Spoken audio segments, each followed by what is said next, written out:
Okay. You're breaking up a little. Yes, I will. Yeah, I'll start the recording. Okay, well, it's 11 o'clock, so we're going to get started with our panel discussion. And welcome to all the attendees who are here. We're certainly glad you could join us on a Saturday, a beautiful Saturday. My name is John Owens. I'm the NATAS Chicago Midwest president. And before we get started, I know there are a number of students who are attendees on here. I'd like to encourage any high school, college, or college students to apply for the NATAS Chicago Midwest Foundation scholarships. They're awarded to college seniors and grad students and graduating high school students studying journalism and broadcast television and production and communication.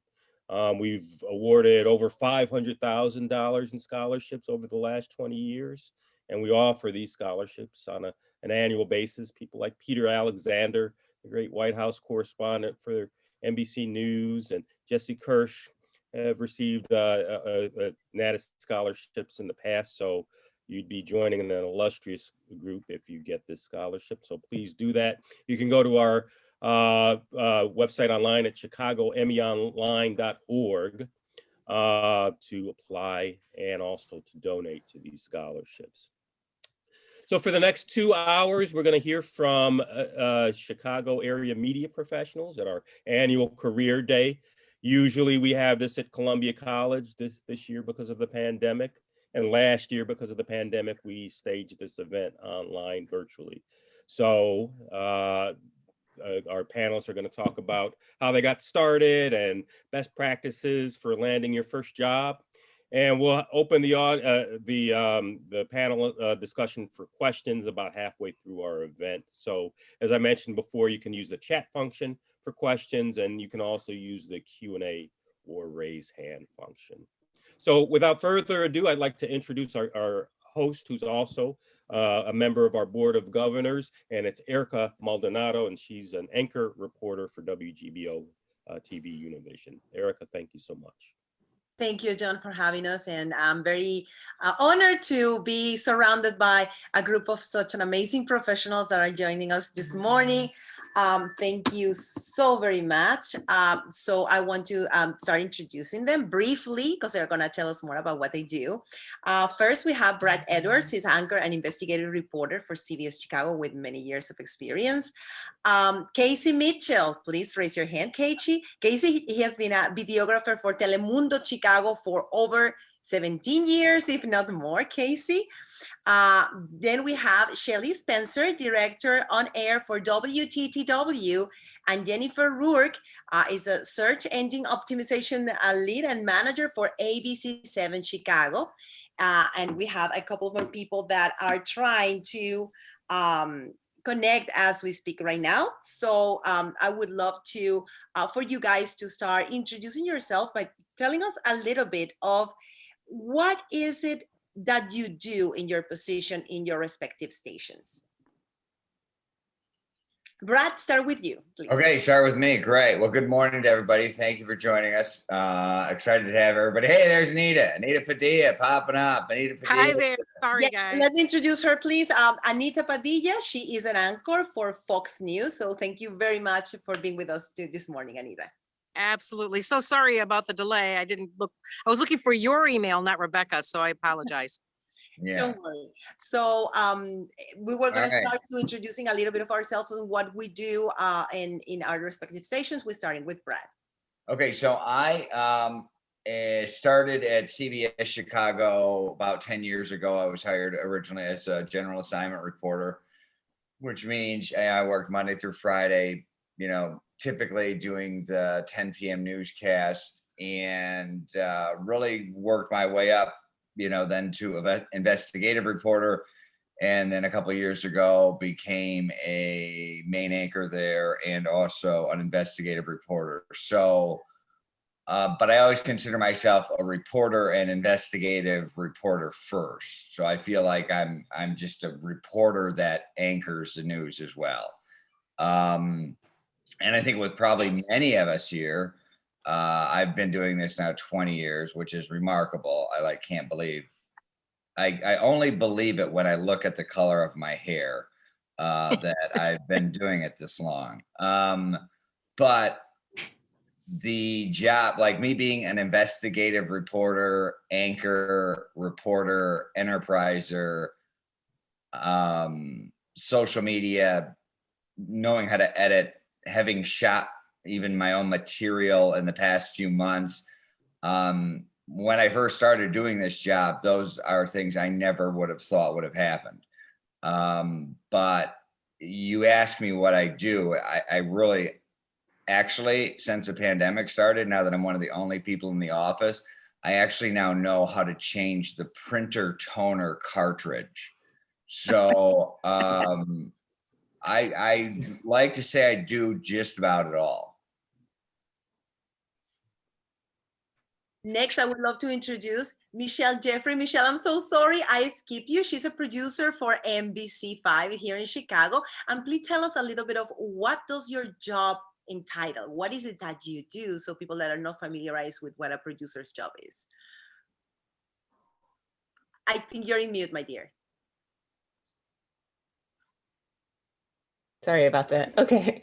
I'm primarily a content producer, so a very large portion of my job includes writing. But generally speaking, I work on finding content for the shows and sort of managing how long a show goes, what goes in the show, what how that information is going to be presented.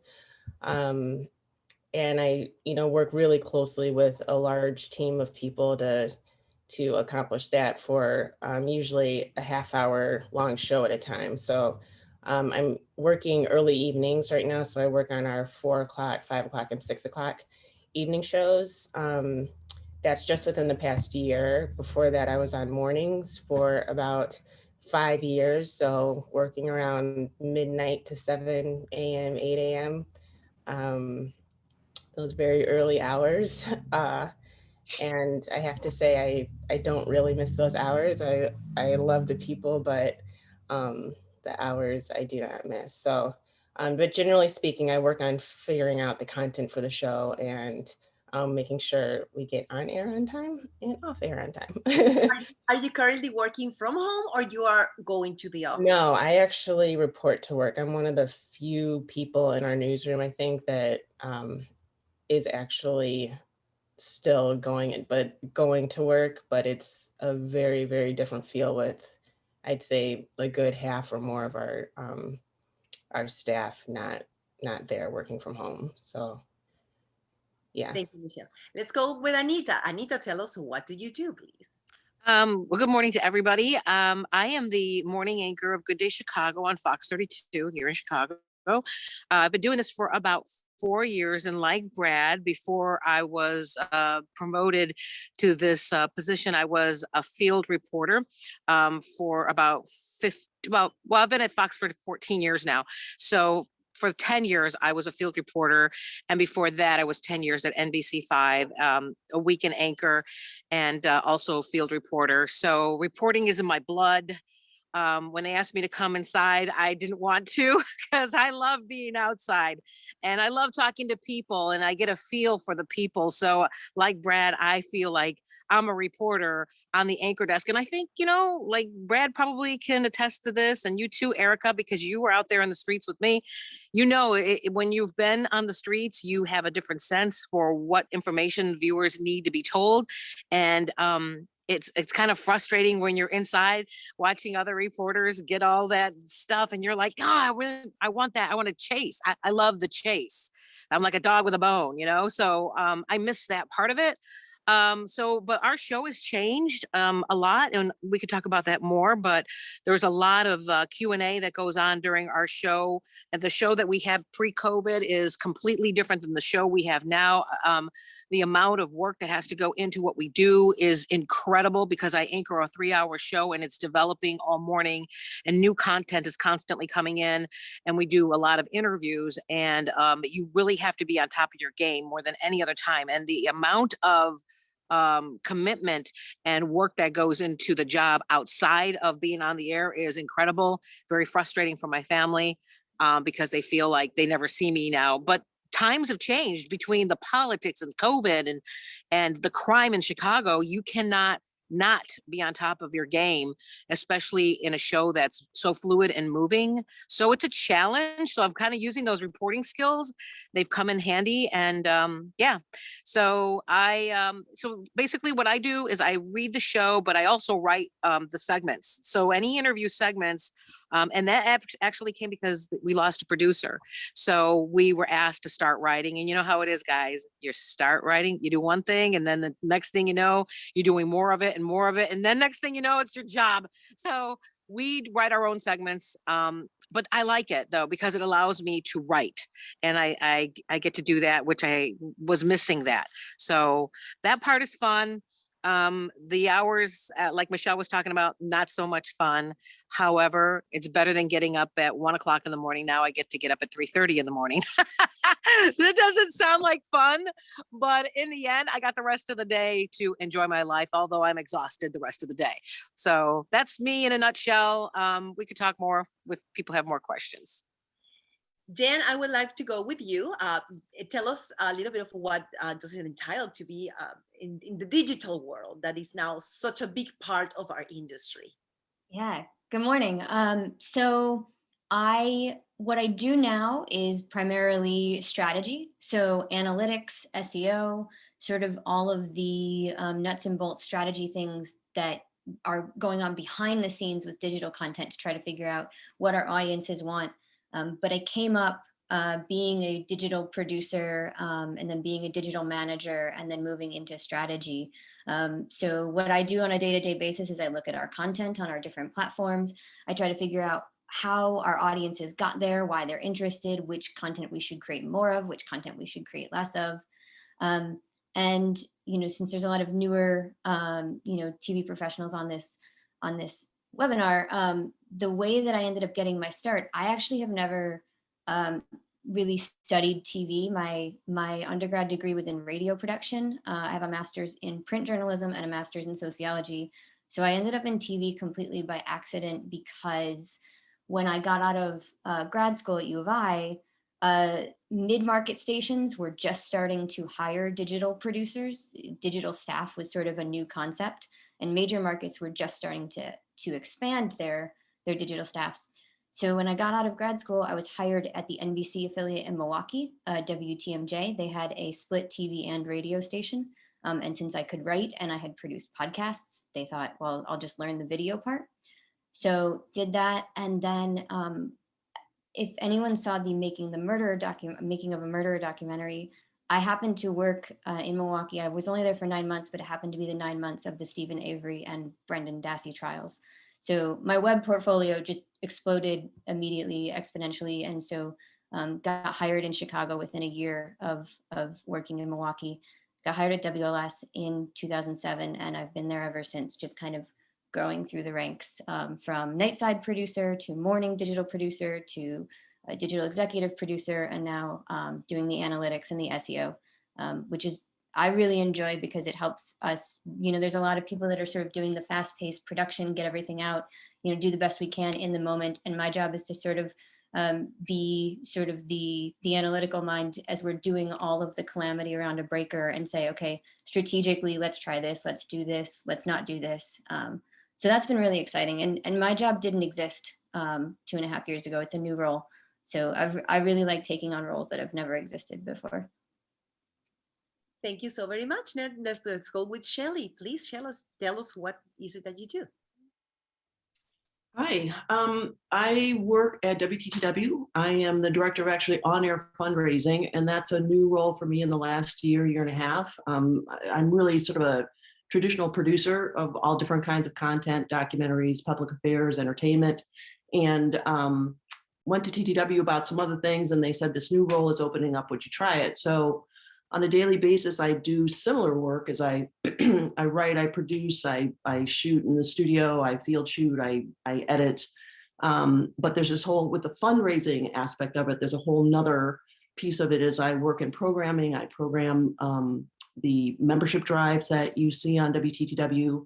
And I'm also in this, the strategic part of figuring out what really works for the audiences. I do things that I never thought I would be doing, which is picking merchandise and premiums and trying to figure out what will get people to call in and support the station.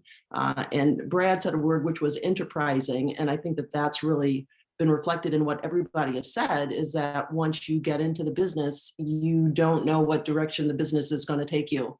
And so after someone presents you with something, a question, a challenge, an opportunity, the first answer is yes, and then you figure out how to take care of it. And that's what I do in my daily work, is try to figure out how to maximize the work that I do, how to bring more members into the station, how to do that through more inventive programming, more inventive breaks that I make, and also, you know, that whole product side that never thought that that would be part of what I do. You know, for the most part, it's fun. And also, like Brad, I can't believe how long I've been in the business. You can see it on his hair, but you can't see it on mine because I dye my hair. Okay, that's tip number one. Dye. Thank you so very much, Shelley, for sharing. And last but not least, Casey Mitchell, tell us that you do, because we all talk about writing and we all talk about telling the story, but you are the one in charge to marry it with the images, and so make a full sense of what we're talking about. I am a photojournalist for Telemundo for 23 years. I wish it was 17 as you introduced it, but 23. And, you know, obviously we drive, we shoot, and we edit, but I do consider my job to be a collaborative, and I value the journalist part of the title, photojournalist, because even though I don't write, I do believe that the images and the audio are very integral to telling that story. So for me, that's the part of the job I love the most, is being able to tell that story without getting stuck in a tedious thing of doing the same, you know, wide, medium, tight, you know, this, and that. So that's a challenge. I don't enjoy working in the winter, so the weather has been made my job a lot more enjoyable. But when I meet a lot of students that we've come across through the internships, often they say, well, I want to be an anchor, or I want to be a journalist, and they don't value the part of shooting. And the first journalist that spoke said he shot and he edited. And I think that people coming into business now still think of us in terms of being separate pieces, and they don't realize, as we move more into this digital age, that journalists have to be able to shoot and to edit, or at least to have a really good understanding of that in order to do what they do. Yeah, I have always said that you can write an Emmy piece, but if it is poorly edited and shot, that's it. That's the end of it. You can write a decent journalistic piece, but if it is extremely well edited and the images speaks and tells a story, you might end up having an award for that. So we do value the job that you and all your colleagues do. So I wanted to chip in. Okay, Jen also started us with, how did you get your first job in the industry? So thank you very much, Jen. I'm gonna kind of skip you for that because you already answered. Let's go with Michele. Michele, how did you become a producer? How was that? How did that happen? To be honest with you, just always thought producer sounded like a cool thing to do. And I didn't really completely understand what it was before I went for it. I got some internship opportunities in college, and I didn't go to college for this. I originally went to college for something completely different. And when I realized being pre-med wasn't going to work, I stuck with my English major because I always liked to write, and looked for internship opportunities to get me sort of through the door. And I kept with those connections. And I think just keeping with those connections, I got really lucky. And right after I graduated, I connected with the news director at the time at NBC. This was back in 2005, and was given an opportunity to work on the desk as an entry-level position. And I kind of shadowed everybody and looked and sort of observed what everybody did, but the production area was still really interesting to me. And so again, through connections and just talking to people, I got my first opportunity to produce in Lansing, Michigan. So a really small market, but really important, I think, for me to start in that small market, especially since I didn't necessarily go to school for this, because I got a lot of experience on the job. And the news director at the time told me, you know, you could start in Chicago, but you're going to make mistakes. You're going to make a lot of mistakes, and it's better to like work out those kinks in a smaller market. And I think she was very right. I was in Lansing for 3 years, and then moved to Sacramento. I was there at the NBC station for about 5 years, and then made it full circle back to NBC, where I'm at now. So that was sort of my path and my journey, but one that I really credit to just keeping in contact with a lot of my connections and going to conferences and using opportunities like this to get to know people and learn what they do. Thank you, Michele. Brad, how did you get your foot on the door? What did you do? So my path was similar, and I think what you'll figure out, all of those here attending, is like probably our paths are just a big jumbled mess. So, I mean, the path is never a path. Like my path is I was going to become an educator. I thought I was going to be a teacher. I was a history English major for 2 years at Michigan State. And, you know, this is a bit of a more human emotional story for me. Like I wanted to be a journalist, but I didn't necessarily think I could be a journalist. And at this point in time, you know, 20 some years ago, I was, I knew I was gay, but I was in the closet. And around my, you know, sophomore year in college, my brother knew, and it's like, it's time to come out to mom and dad. Came out to mom and dad. It was rather a funny story. My mom started bawling. My dad came over and gave me a hug and said, "I love you no matter what you do. And or whatever you are, I love you." And the next semester I was like, well, I really don't want to be a teacher, and I love history and English. I want to continue in that path, but I switched my journalism major to journalism. And within 2 years of that, I was already, you know, in college. I was working in Lansing, Michigan, which is, you know, a small market, 100-size market. So I, you know, pretty quickly transitioned into that. And then by my senior year, I was already reporting at the CBS affiliate there. And then upon graduation, became the weekend anchor there. So it was something I'd always, you know, aspired and dreamt to be, but I didn't do it at first because, you know, even back then, the odds of making it, of getting a degree and then actually making it are so small, and they're even smaller now. That's not to say you can't. It's just to say you got to work that hard. So that was just a snapshot of my first job. Well, I would like to chime in because again, I'm an MC, but I'm also in the industry, and for me, it was an internship that I got as I was doing my master's degree with FIU, Florida International University. I also, being an immigrant, this is a dream come true for me. If you told me when I was back in Venezuela that I will one day be anchor in Chicago, that would have been like, what are you talking about? And so I get an internship in Univision, Miami, and I really work my tail off. It was supposed to be 20 hours. I work 45 hours a week at a time. And so everybody was really impressed with the amount of dedication and passion that I brought to it. And this need, this hunger for learning from everybody, to what everybody did, not only the reporters and the anchors, but also the producers and the assignment desk, because I always thought that it was very important to learn every aspect of the industry in order for you to be a better coworker, to understand what everybody does and to respect everybody's work, because you are not alone. You cannot tell the story by yourself.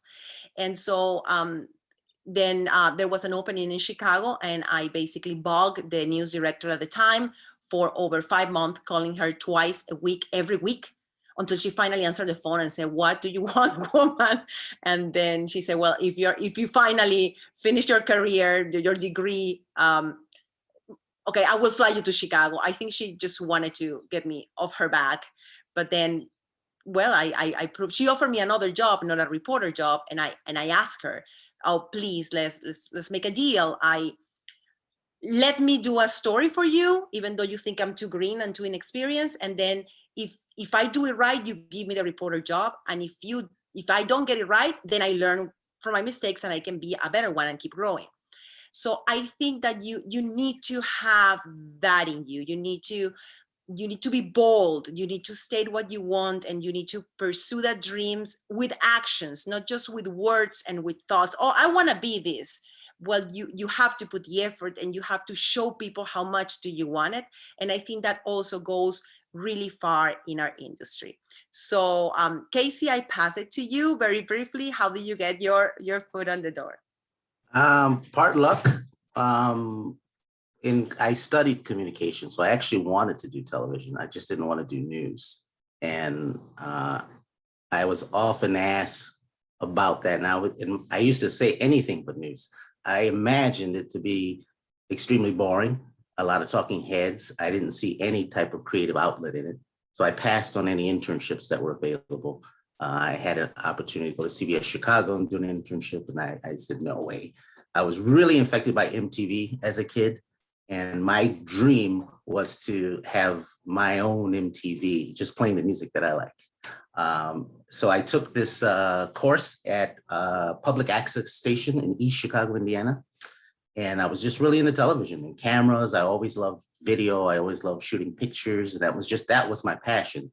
And I was studying to be a dentist, and I took my first chemistry course, and I said, okay, next. So then I wanted to be a psychologist, and I took a course in statistics, and that's when computers were all about if-then statements and that kind of stuff. So I said, next. So then I started studying communications and became a communications major. And George Latta, who I owe my career to, we grew up together in East Chicago, Indiana, and he would call me periodically and say, hey, Telemundo's looking for a cameraman. I said, I know someone. And I would say, George, I love you, but thank you, no. And he called the third time, and I didn't have a job. I was working retail. And I said, okay. And I took it just to have a job. And it ended up being such an amazing thing, because the job is there's a huge creative outlet there. There's a huge opportunity to be creative, and it's very challenging.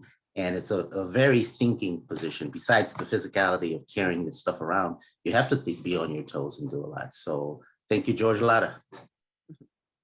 Okay, Anita, you briefly touched on this, and I wanted to go deeper, the rabbit hole here. How COVID has changed the way you do your job? Oh man. Well, I think it's really clunky, everything is on Zoom. It's kind of frustrating because we really can't get a hold. I just feel so disconnected from government officials now. And this is the frustrating part of being in a COVID world. I feel like government officials are almost unaccountable, and it's a very easy way to avoid media and being held accountable by media, because before we could access them so much easier in person, and now they'll do a pull situation. It's just so frustrating. So the way I guess we've been doing it, is like I said, we're writing segments now on our own. Which is kind of, it's nice because I get to write and I get to ask the questions that I want to ask. The other part is the frustration of not being in the newsroom. We don't have the cohesiveness that we have. Our producers are producing from home. So when there's a problem, I have nobody to really talk to in the moment, because the producers are calling in. So it's not like I can say, hey, so I have to wave at the camera. There's no floor director anymore. We had a floor director helping us communicating. If my iPad goes down, I got to wait for somebody to bring me an iPad. I mean, this is kind of you're at our station, and I'm sure there are others too that are going through this. There's nobody in the newsroom. So It's like you really have to be on top of your game when you walk in the door. I'm not allowed to go into the newsroom. So all I can do is I walk in, I go right to the makeup room, I go right to the set, and that's it. And then I created an office out of an edit bay because I wasn't allowed to be, our newsroom was really open. So our general managers freaked out about COVID. So I'm not even allowed to be in the newsroom because the one person that kind of is the producer, he's like a content producer, he's an operations manager, he sits like 3 feet from my desk. So I can't sit at my desk. So I created an office for myself where I can close the door, and I kind of like it now, but I feel so disconnected and it's so strange. And then we only have Zoom meetings every other day instead of editorial meetings are every other day as opposed to every day. And I don't like it. I mean, there are some things I like about it, but for the most part, I can't wait till things go back to normal. And I think everybody, I don't know what the other newsrooms are doing, but for our newsroom, it's just very, I feel so disconnected. The other day we had a problem on the air, and we were complaining about it. The two anchors were complaining about it to each other. And I guess somebody told the producer, and then we got an email from the producer, and he was like, "Can I ask what happened?" So we were trying to explain it back and forth on an email. And then he told us what he was dealing with, and we had no idea that he was dealing with these other issues. So then we felt bad, and we were like, okay, listen, if you have any kind of problems, text us, email us. It's just, you're so disconnected. And I just can't wait till things get back to normal, Thank you, Anita. Jen, how had this changed for you, the dynamic, the flow of what you do with your digital team at ABC? I think that our digital team was likely the best at adapting to the changes because we deal in digital, and in everything we do is sort of computer based. It's a little less tactile, it's a little less video. It's video intensive, but it's it's not prepping a show, it's not and so I think we've actually done a pretty good job of adapting really quickly to the new environment. I haven't been in the office since March 16th of last year, and practically nothing about my particular job was interrupted. But I have seen, the newsroom is definitely, I'm so impressed at how our newsroom has really stepped up. I wouldn't have even, with everything that I think is possible across digital, I was so impressed that we were actually able to produce shows remotely, to put together newscasts primarily remotely. That's been really impressive. I think our digital team, we're used to communicating over Slack. We were already doing a lot over Slack anyway, and that had to become part of the newsroom culture as the pandemic went on. We're pretty adept at remote meetings, and that was something that the newsroom kind of had to pivot. It's very different to hold an editorial meeting over Zoom as opposed to sitting in a conference room with a whiteboard. It's just a completely different experience. And so I think our digital team has adapted really well, and I think our newsroom has also adapted really well. But I think it's impressive the challenges that they have overcome for sure. Thank you. Shelley, do you think that some of the changes that have been implemented in our newsrooms and the way we do business in the industry are probably changed for good? Those are changes that are not going to go back to the way it was pre-pandemic. Yeah, I was going to say, I guess I'm the only non-news person here, really. And for me, there have been some systemic changes, like we're not in the station right now, but I do go back and forth for editing. I do go back for shoots. When we go on field shoots, the nature of our field shoots is very different than what you guys do for news. So we are able to mask up, distance ourselves, hang our lights, take our time, almost do what we did previously. I know for the guys in our newsroom, shoots do take longer when they go out just because of the nature of cleaning down their equipment and making sure that everything is safe. The other piece is for what I do, the pandemic has actually kind of helped because people who were never available because they were always on the road or had back-to-back meetings or, just were not available are available because we can get to them. We can do a longer lead to schedule them and then we can get to them on Zoom. I think that a lot of stations I think there are a lot of people who are working at the stations have, like Jen has said, she's able to continue without missing a beat, and she's able to do that from home. And now there's no commute and there's no cost associated with that. And I think a lot of people are, to a certain extent, enjoying their time from home, and a lot of stations are recognizing some savings in that way. So I think from a business perspective as well, I think higher ups are going to be looking at how does this impact the bottom line positively, and what's the balance that we're going to see going forward.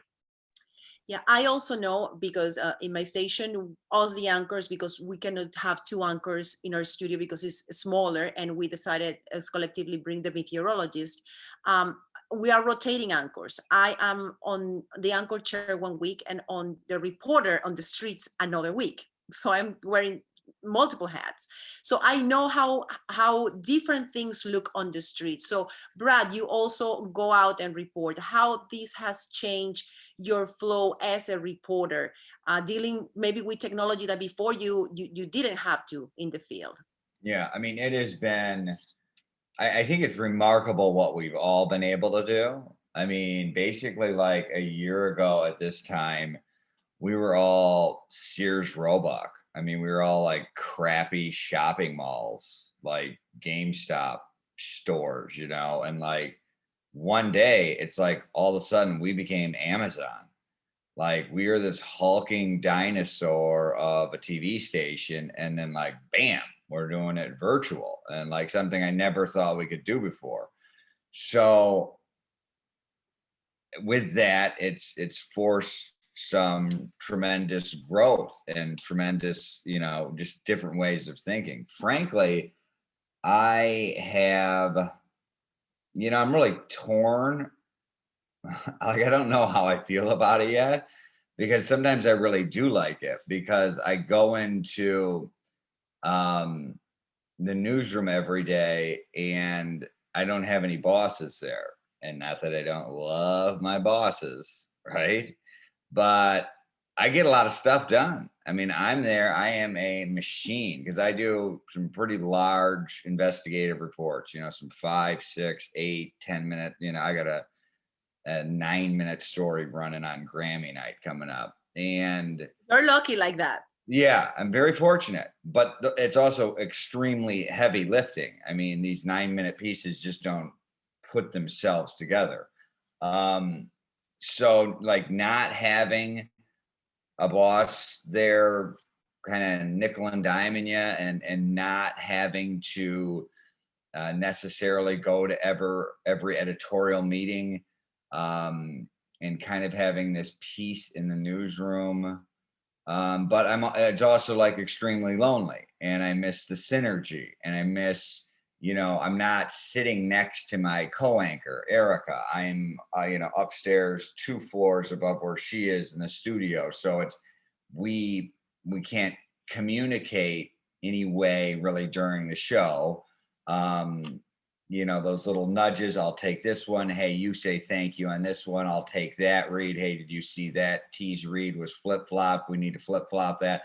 Like, and those are things that are typically caught like 5 seconds before it happens, because things are changing in a show. Also, there is, with being in the physical newsroom and so much happening virtually, it still comes down to the newsroom. Like the newsroom is where I think the biggest incubator of stress is.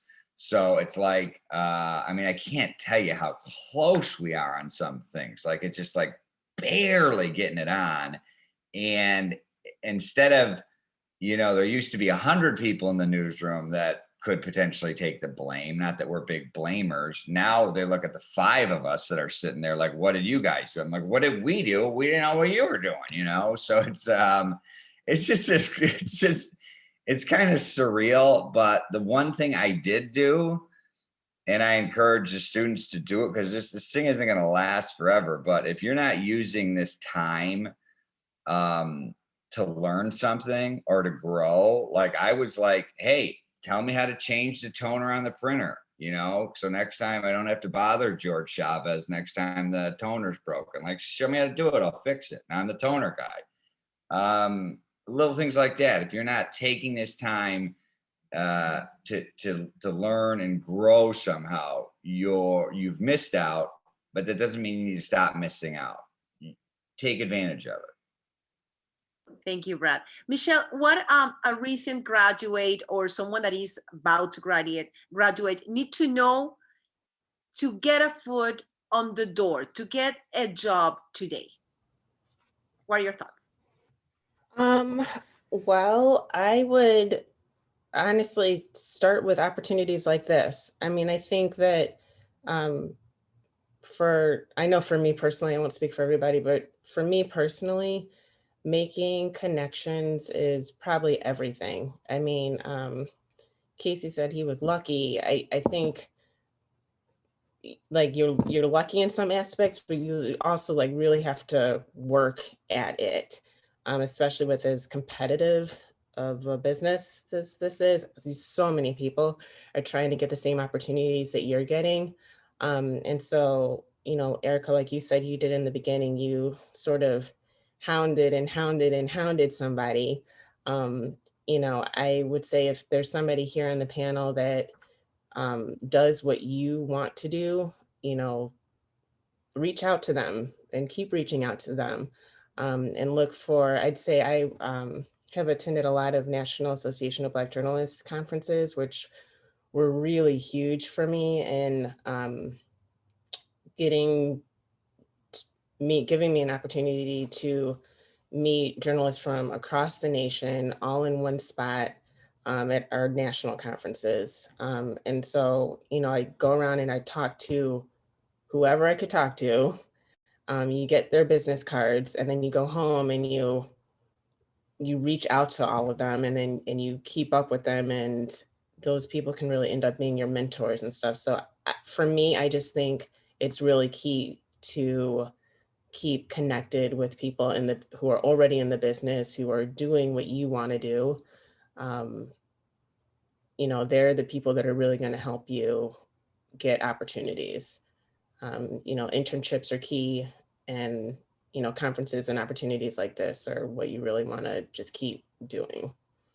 Nevertheless, right now we are in the middle of the pandemic. So having these sort of events is so hard. Anybody wants to give creative ways to continue to further these connections, even though you don't have it? We have kids sitting at home and say, I don't know anybody. Where do I start? Mm-hmm. Who do I bug? Who is going to help me? Shelley, tell us, what do you think about it? Yeah, I agree with Michele. I think, you know, the one cool thing about this time is we're all connected on our laptops, our iPads, and our phones. And that with Twitter, Instagram, Facebook, all these different ways that people are LinkedIn, people are communicating, you can use that as a method to reach out to people. And I think what's really important, you know, like Erika said, is that you kind of bug people, you know, I mean, don't assume that if somebody doesn't write you back, it's because they don't like you or you haven't pleased them in some way. I mean, the thing is we're all super busy. And if you happen to send me something on a day where, you know, I've got 2 shoots, 4 edits, and 6 scripts, I'm not going to get back to you. It's not that I don't want to or don't feel that you're worthy of being communicated with. It's just a timing issue. So I think you do have to be resilient. I think you do have to be dynamic in your presentation. I think you do need to make sure that you spell people's names correctly and that you put your letters through Grammarly or some other check so that people are focusing on you and what you're asking as opposed to some minor mistake. But there are all of these digital ways to connect with people now, and I encourage you to use them. Jen, nowadays we have to market, even us who have been in the industry for now a couple decades. Nevertheless, we have to learn how to remarket and reinvent ourselves to be able to be part of the digital world now with Twitter, Facebook, everything that's going on. So how do you think a guy that is graduating or about to graduate can market themselves in this digital industry? Before, we just have a VHS tape. Bear with me, guys. If you don't know what VHS, Google it.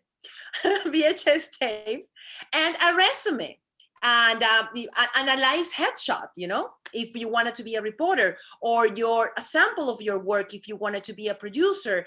And that's what was going on. But now we don't have that luxury anymore because everything is digital. So how can we market ourselves in a successful way to be able to have a portfolio that says, I'm here, I'm worthy, invest in me, hire me? Yeah, that's a really great question. I love this question because I think that the one thing that any candidate can do for almost any job in TV at this point is come in, and everything that you bring in, whether it's the way that your portfolio is stacked, whether it's, you know, your philosophy toward pitching content, is to at least, even if you don't completely understand how it works, demonstrate some sort of appreciation for the value of the data behind the audience interactions that we have, right? So if you have been posting, you know, the pieces that you've been doing in college to your Facebook or your Twitter or your Instagram or your TikTok, wherever it is that you post, you know, paying attention to which ones got the most reactions, got the most likes, got the most clicks on the college newspaper website. Paying attention to those things and bringing that kind of information to your interviews, bringing an openness and awareness for making data-driven decisions. Even, you know, if you know that you've done a certain type of story over and over and you didn't really get the reactions that you were hoping for to it, trying to pivot, trying to figure out what it is that you, you know, would do that might meet some audience interest. And you know, the reality of a newsroom is that things break, you know, there's breaking news, there's certain, you know, stories that we are going to continue to cover, but demonstrating that you have a wherewithal for those kind of audience signals, I think that is what separates candidates out, you know, from one another, to be aware of not just what you're creating, but how the audience is perceiving what you're creating. Casey, the truth of our industry is also it has changed dramatically in regards to the technology. When we all started, there was such a division of work specifically between, for example, reporters and videographers or photojournalists, because you couldn't do the two things at the same time. The equipment was super heavy, the lighting, it was really difficult. Even the editing took a lot. It was cut to cut. Google it, guys. And nowadays, the truth of the matter is that this give us the freedom to shoot, edit, and tell stories that we never even imagined that was possible a few years ago. So the students that are watching us at home that say, well, how do I do a portfolio? Tell us, how do you do a portfolio that get your foot in the door in any way? Wow, great question. I wish I had a great answer for it.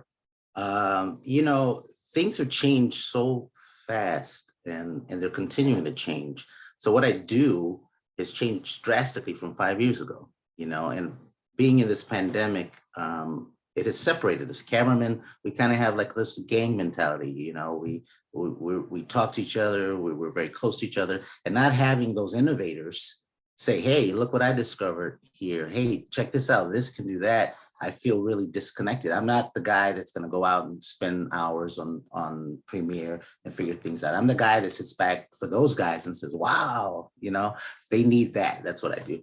But for people coming into that, you know, putting stuff together, I've noticed that, you know, for me, at least, when I see a Zoom interview on the news, I kind of cringe when I see the quality of that. And I realize that is what it is now. But for me personally, you know, I have to accept that there are certain things as technology advances, somehow the quality doesn't advance with it. So I don't know what to say to someone coming into that now, because, you know, these are kids who've never had a landline. You know, I mean, they grew up with a computer or an iPad, so they're very into that digital world. And I know they're finding very creative ways to do that. It's just so foreign to my concept of how we do it, you know. And people say, hey, I got this thing I want to show you, and it's a YouTube video. We're gonna go click on my link. And to me, that's just really odd, but you know, I'm older, so I guess I have to kind of embrace it. But I wish I had a great answer for how you do it. But if I have to find a 15-year-old who can answer that better than me. Yeah, I would like to say that I think you guys have somehow the world in your hand and you need to learn how to use it. So the fact that you don't have a job and that you're studying, start shooting and talking and writing or producing. Help your friends that want to maybe be a reporters collaborate together, even if it is in the pandemic and digital, so you can create projects together and tell stories even if you don't have a job, because that is what is going to separate you from the pack. And that's when you start to create in the digital portfolio that Jane was talking about. So I think that is very important that you really go ahead and lose the fear and start experimenting, because you will get better as you do and as you go. Anita, you say something extremely important to me. It was that your family is kind of like, we don't see her ever again anymore. How do you juggle the personal life, the professional life, to have a balance? Because otherwise we all can go crazy in this industry. And I say it by experience. Yeah. Yeah. And especially when you're a parent and you're trying to do all of that, it is difficult. And it's increasingly become more difficult. So like I'll put on the news while I'm washing dishes or I'm cooking dinner and doing things. I will, if I see something on a Facebook feed or I see some press conference going on our newsroom Facebook feed, I'll put it on while I'm cleaning the house or, taking care of things. And it's like I'm constantly connected to my phone. It does drive my husband crazy.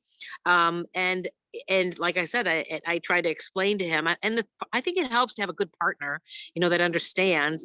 And my son wants to go into journalism, so he definitely understands. But he still also gets frustrated when he's trying to talk to me and I'm in the middle of trying to listen to something and I'm like, hold on. It's kind of like I'm in the newsroom. But I think I try to, I don't want to say sneak away, but I try to, like, any moment that I get by myself, I try to like find out what's going on. I look at news feeds, I go to different apps, I listen to the radio, and I just try to do it when I can have any. It's unfortunate. It's like my downtime sometimes becomes my work time, and it is tough. So I don't know what the answer is to that, because it's kind of bleeding into everything now.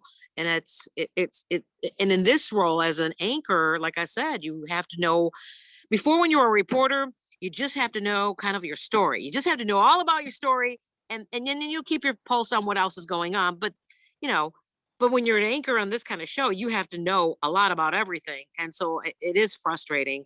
And I really don't have a good answer for that, other than just, I try to look here and there. I try to return calls when I can. I try to stay. I actually end up staying at work longer than probably a lot more people, because I feel like I can accomplish more. Like Brad was saying, I feel like I can accomplish more with less distractions at work. There are less people in the newsroom. It is nice not to have to see the bosses and having to go to constant meetings all the time, because it was like, okay, now we got to do this. Now we got to do this. Now we got to do this. And it's like, God, enough already. I just anchored 4 hours, and now everybody else has had a chance to go to the bathroom and have their coffee. And I just want to go to the bathroom after sitting up there for 4 hours. So not to get into the personal things, but these are the frustrations I don't have to deal with anymore now that we're in this COVID world. However, it's I do stay at work a little longer than I probably should, because I can get more done while I'm in the office, because once I leave home, my family wants my time, and that's a constant struggle. I think that we all grew up in a different world. I know that you guys that are watching us are under a lot of stress, and it's a stress that maybe we don't even understand. The stress of social media, the stress of having a move at such a fast pace, the stress to learn so many things at one time. So I also want to address that.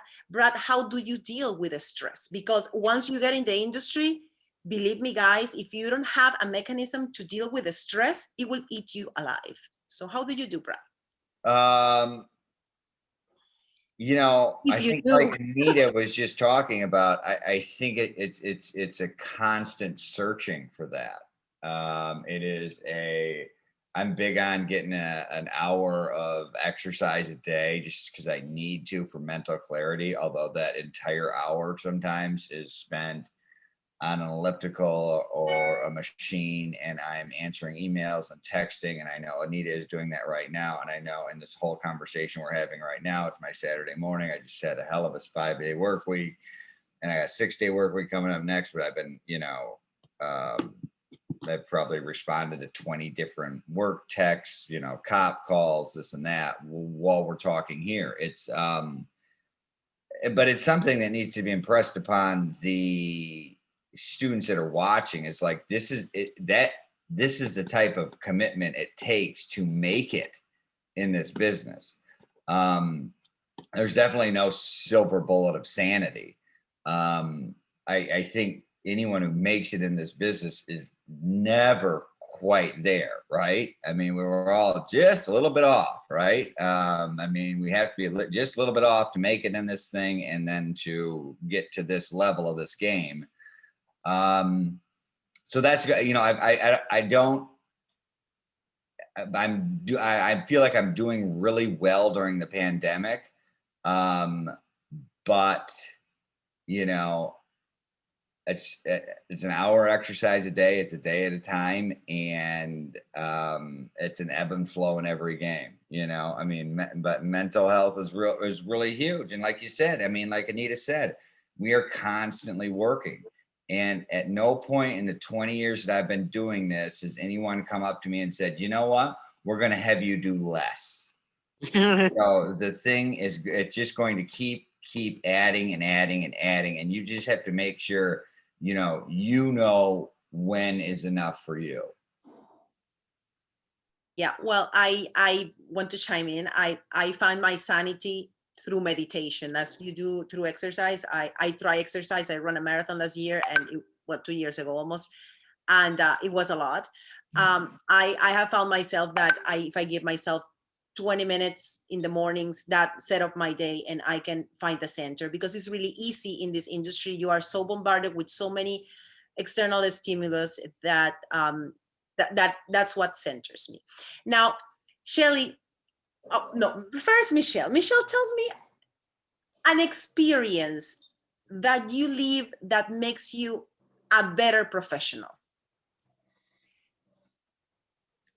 No. What was the one of those aha moments that we all have in this industry? I say, oh, this makes sense. Now I can do my job better. Sorry to put you in the spot. I'm trying to think of that's a great question. Maybe it was an encouragement from someone. Maybe it was someone that gives you a piece of advice that without getting into the specifics, I would say that as a professional in this business, you're not perfect. None of us are perfect, and you will make mistakes. I would say when you make a mistake, how you come back from that is huge. And I would just say, when you make mistakes, don't let that kill you. You're going to be a lot face it, learn from it, and just do better next time. You have to be really focused, really meticulous in this business. And I would just say, I think that I personally, if I make a mistake, I try to not let that kill me. Because if you get into your head too much about it, it can really sort of do a lot of damage, I think, just to you personally and to your career. And I just say, nobody's perfect. Everybody's going to make mistakes. Just do better next time. Learn from those mistakes, learn from other people's mistakes. You will see other people make mistakes too. just sort of keep that in the back of your mind and do better next time. I hope I'm not being too general about that, but I would just say that it's a tough business. There's literally a lot of eyes on you all the time. And you are not your mistake, you know, just have your moment. You know, you may need to take a moment in private, but you know, you can come back stronger from that, and just learn from your mistake, learn from other people's mistakes. It will be okay. And I would like to add to that, to be kind to yourself when you make the mistake, and to be kind to others, because it's Absolutely. very easy in our industry to become judgmental of other people's mistakes. And so I think we have to also understand and support each other, because at the end of the day, we are a team, even if we work in different stations. Absolutely. Before we open the Q&A section portion of this, Jen, how do you envision the future of our industry? I know this sounds like a crystal ball reading, but 5 years from now, because going 10, I think is way too far away. Oh gosh. So you know how the industry is already fractured across a bunch of different digital platforms, social, search, your site, your mobile app, connected TV apps. It's just going to keep getting fractured. I think, you know, I think it's interesting to me how strong linear programming still is, and how much, even with all the cord cutting and with people, you know, watching less and less television, with all of the streaming services coming out, linear, you know, your 5 p.m. news, people still watch that. But that experience is going to become more and more fractured. You're going to, as a journalist, have to be thinking about more and more digital platforms, more and more endpoints for your content and where your content is going to end up.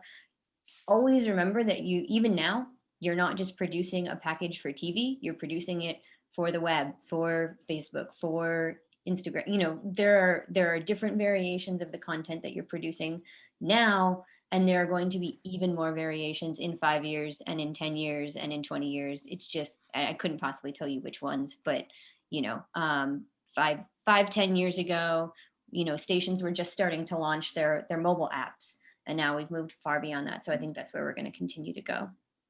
And Shelley, to pile on top of that, how do you feel?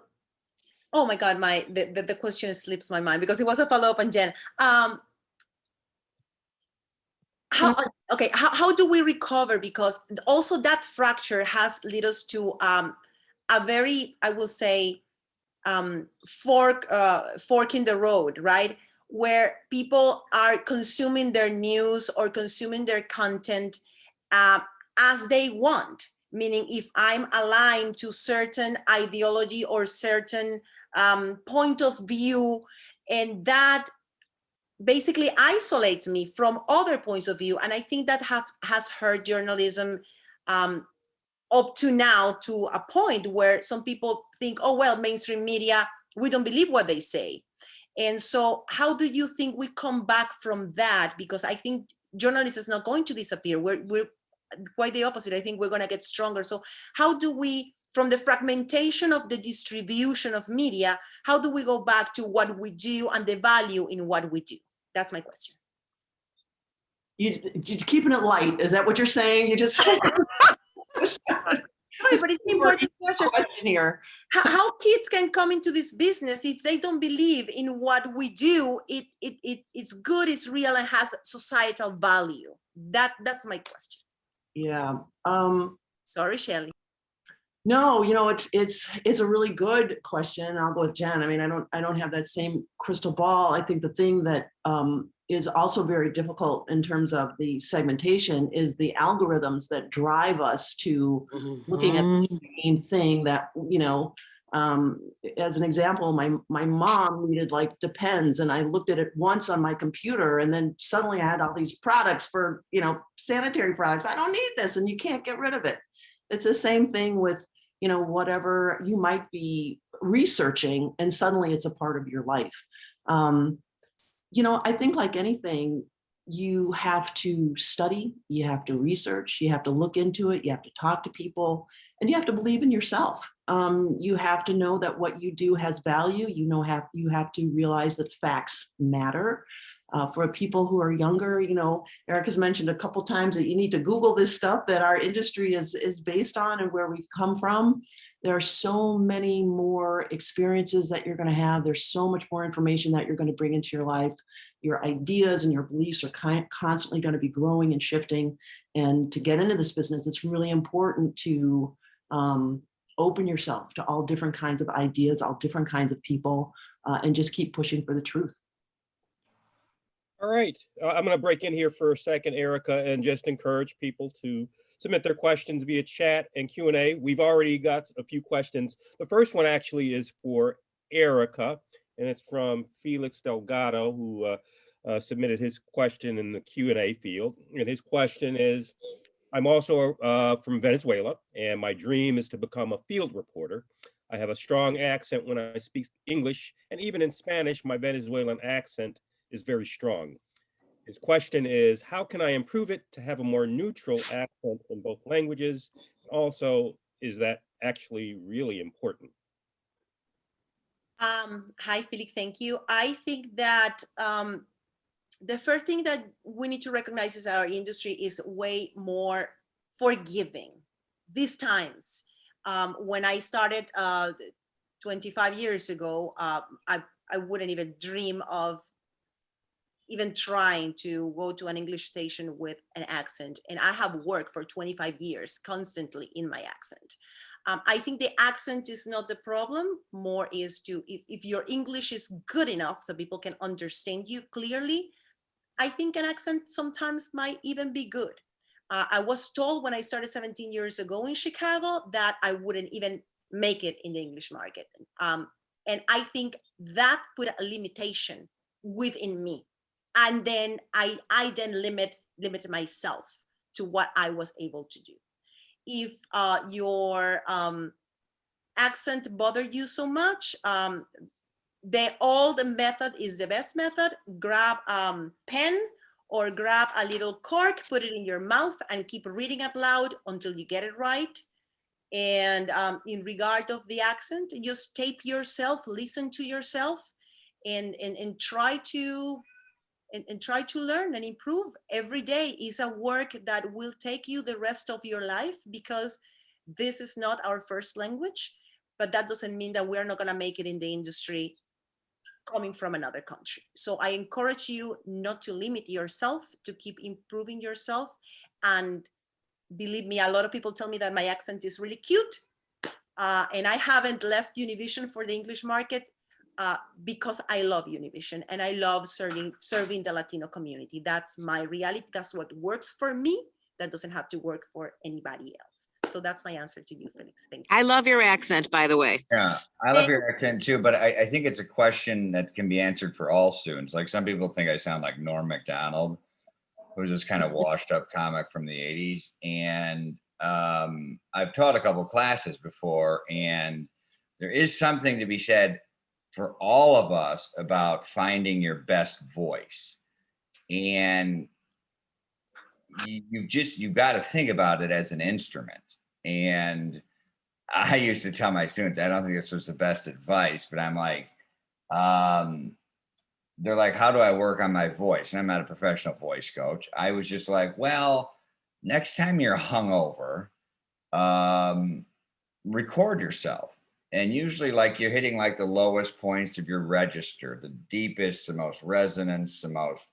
And then I said, compare that to when it's 4:30, you're under deadline and you've had 9 cups of coffee and you're trying to voice a package and it's talking and you're pinging up high.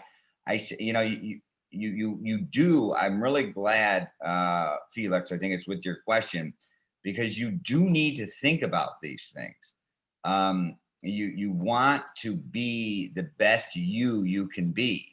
And I think whether you're talking about having an accent, whether your pitch is too high, whether it's this or that, these are all ways you can work on it. And the nice thing about every question you guys have asked, I'm always like, do you have Google? Google is a great resource. I didn't have Google growing up. It's a real neat deal. Like you can type things in and it answers your question. Like the young man asked before, like, you know, how do I make content without being on TV? And Erika, you brought up your iPhone. Like you got an iPhone, you got a Mac, you got iMovie, make your packages, bro. Doesn't matter that I got a CBS thing behind it. You're 19, you're 18, you could be making way more remarkable content than I could, because while I'm trying to do stories on, you know, the drug epidemic that's killing kids, like you probably know them. So start making your stories, you know, don't wait for someone to hire you to call you a journalist. You're a journalist. It's in your soul. End of rant. And Felix, if you're from Caracas, watch your S, because we eat them all.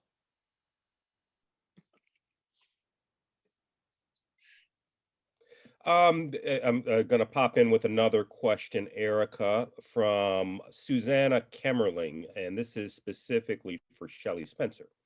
And she asked, I'm a big fan of WTTW and the work PBS does. I'm interested about how production looks for WTTW versus the PBS network. Public, enriching, and educational media is where my heart is. I have interest in, too, what your previous experiences were for production with WTTW. And then also a question for the entire panel.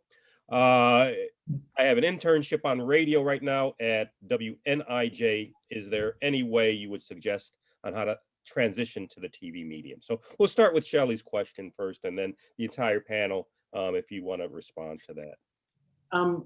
Well, actually, I'll start with the last part first. Is before the way I got started was I had an internship a long time ago when they used to have paid internships at WTTW, and that was my first tour of duty there, and got in that way. But one of the ways that I got that internship was when I couldn't break into TV, I started working in radio and doing a lot of things, and even closed circuit radio, just to hone my skills and to show that I was interested and could put a package together and whatnot. So, you know, it's TV without pictures. So it is a good basis to get started.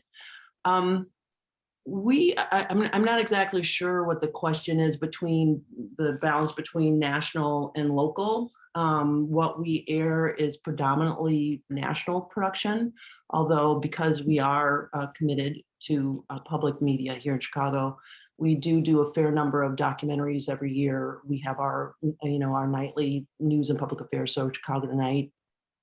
And then we do various specials throughout the year. Because of COVID, everything has really been shut down and ratcheted back. A lot of the things that we had planned, our partners were just not comfortable moving forward, and nor would we move forward either, just out of a safety perspective. And like everybody else, we're kind of waiting to see when things will be safe enough for us to go back and go back into production in that way. Am I missing part of the question, John? What was the other part of the question? I think you covered it. She also wanted to know your previous experiences for production with WTTW. Oh, yeah. So the great thing about TTW is that because we're not just news, we are not only news. I'm sorry, no offense to just news. We're not only news. We get into a lot of different production areas. So for TTW, I've done a number of different documentaries. I've done a lot of public affairs shows. I used to work in entertainment. You know, one of the few things I haven't done are like game shows, which could be fun, although TTW actually is putting together a game show right now called the Great Chicago Quiz Show with Jeffrey Bear coming up. Check your local listings in March. And yeah, that is one of the great things about I want to fill in on that if Jeffrey's not available. Okay. Just put my name down. Thank you, Brad. You see, you got to step up. You got to state your desires.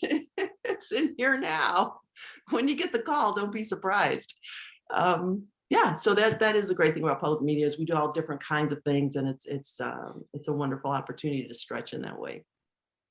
Brad, we have a question for you in regards to writing. Do you think being a good writer is something it comes naturally to you, or is something that can be taught? Basically. I mean, it's definitely a combination. Like don't let anyone tell you just because your writing isn't good now, you're not going to be a good writer. You know, I think writing, I think the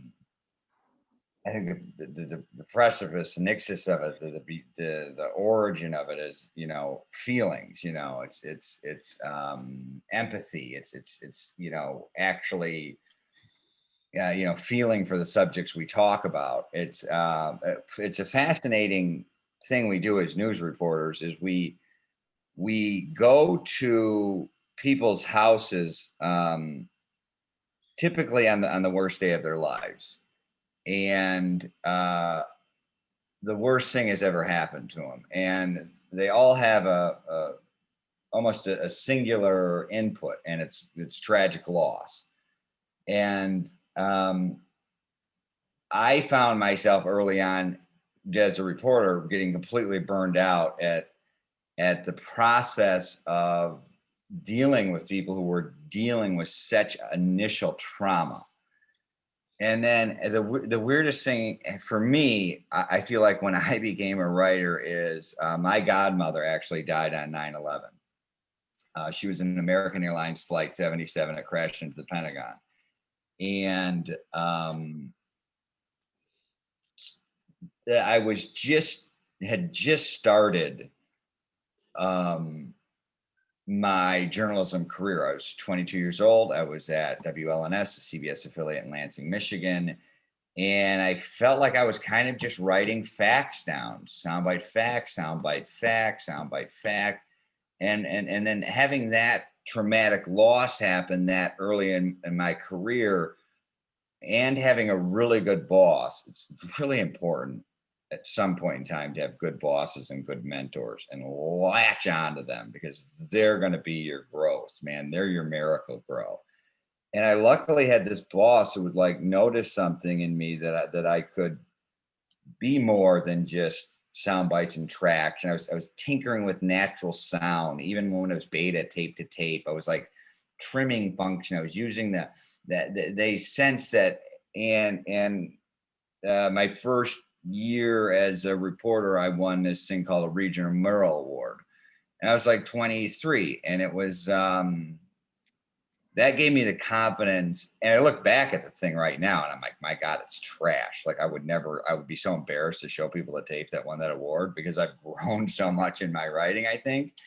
But it absolutely can be learned, taught. I mean, if you look at anyone, I mean, Harper Lee, a lot of her writings were just a mess. And then I got that one on the wall, To Kill a Mockingbird, right? It's the best piece of, I think, American literature, you know, there is.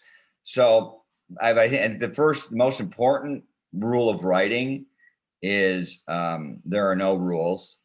And there's also another first, there's several first most important rules, and it's just being mindful of it. Writing. Words are important. I mean, we are a country founded on a bunch of white guys sitting around who are drunk on red wine, basically talking smack on parchment. And that's the Declaration of Independence. And those are just words. So words are so powerful. And yes, you can learn how to be better at them. Thank you so very much for that. So I would love to go to Casey now. Casey, was there any point in your career where you felt you wanted to give up, or did you feel like you were on the right career path? You were not on that. And this is a question from Gavi Storlik. I think the first winter in Chicago, during the corner, I thought, yeah, do I really want to do this for the rest of my life? You know, I think in anything, and especially what we do, there's a lot of repetition, and mentally you can really get spent and feel that you're just doing the same thing. You know, you're doing the same thing over and over. So it's been a real mental challenge for me to see what's good about it, because I never take for granted a moment that we are all very fortunate to do what we do. But Brad mentioned, you know, knocking on people's doors. You know, their kid just got hit by a car, and you're there, and you're knocking, and you say, how do you feel about it? I don't enjoy that at all.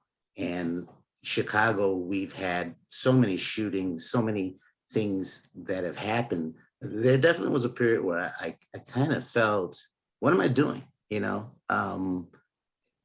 and you can get lost on it. So it's been a concerted effort on my part to always remind myself of the good that we do, and how fortunate I am to have this job. So I think, Brad mentioned so many great things. I felt like I don't need to be here. He covered so many good things, but I think being in that moment and knowing who and what you're doing, why you're here, there was a mentor I had years ago, and he would always say, know where you are and know where you're going. And that was in the context of me being a cameraman, but I think it applies to a lot of things that we do. You, Casey. Jen, I think you will answer this very good. I'm going to shorten a little bit. It comes from Joanna Talavani. Without singling everybody out, some of you use your social media to air your opinions, especially regarding our current political climate and presidential transition and many other things, right? Are we ever in fear that sharing such opinions will have a negative impact on our jobs, or have we faced negative repercussions? How do we navigate between what you choose to share and not to share? And this is something that I say that we all struggle with. So your question, Joanna, it's really important. Yeah, I mean, that is tough. I will say Facebook came out while I was in college, and I don't know if I could have handled it any earlier. I think it's so challenging right now with so many things. So much of our lives are now lived on social media. Gosh, it becomes real challenging to try to keep every one of your internet presences completely objective.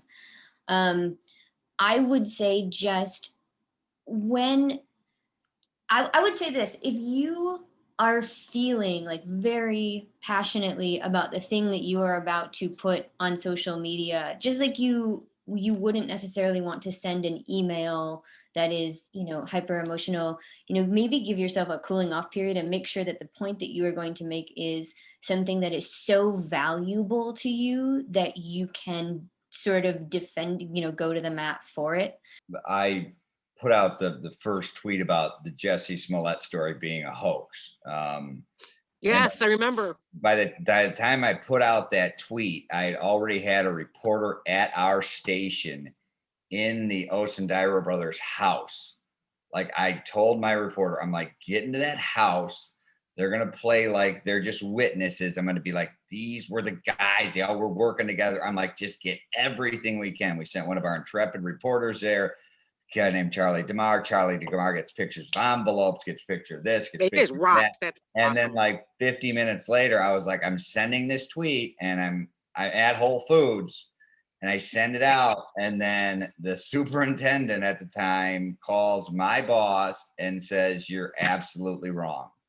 And I was like, I'm not. And then that night, my boss called me. He's like, Brad, he's like, the world is exploding. No one is saying what you've said. And it was the loneliest 48 hours of my life. And Right. I knew I was right. But like, as journalists, this is what we deal with, and when Anita and I talk about social media, it ain't like dung. Oh, look at, we're pretty faces on TikTok. We're talking like journalism, we're not talking, I don't know if you guys have seen that TikTok thing where they put the thing over the thing and then they come back and they look beautiful. You know what I'm talking about? I can't deal with this anymore. And was one of the reasons I when you think about wanting to quit the industry, I came that close, but I'm so glad I left. Thank you, both of you. That was amazing.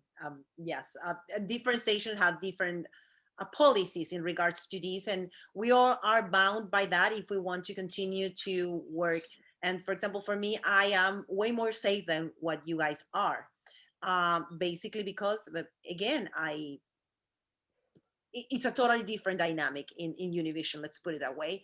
And And also I have taken a step back because I can be really passionate and I don't sometimes measure my words.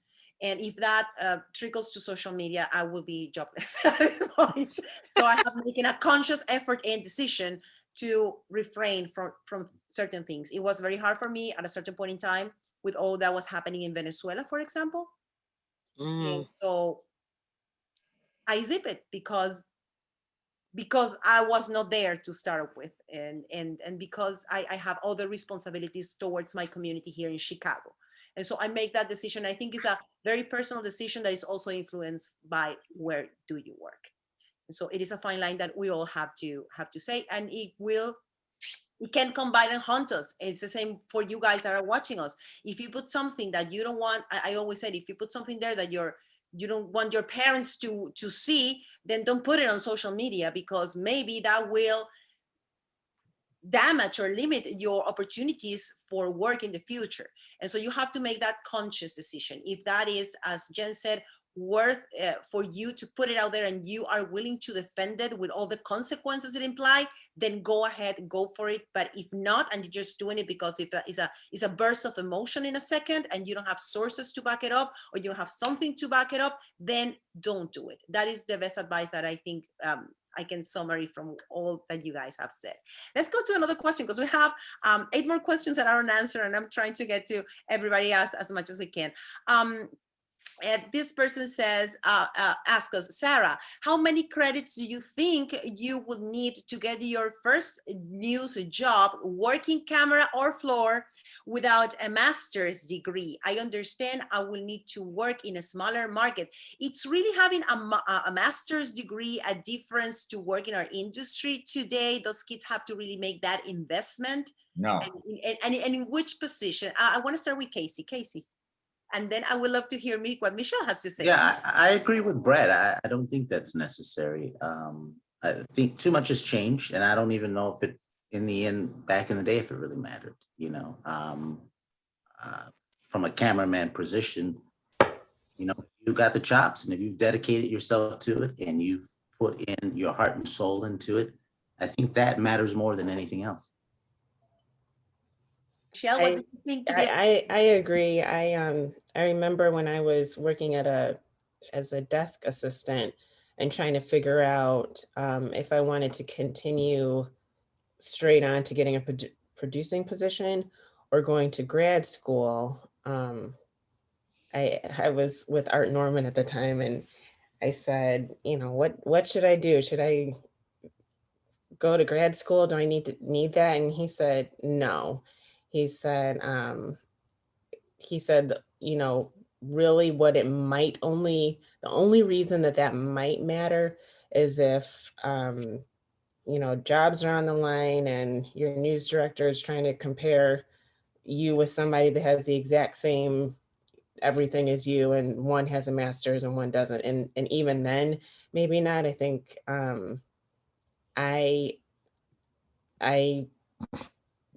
I don't know. I definitely don't think that in this business a master's degree is necessary. He would say he would never discourage anybody from furthering their career or furthering their education.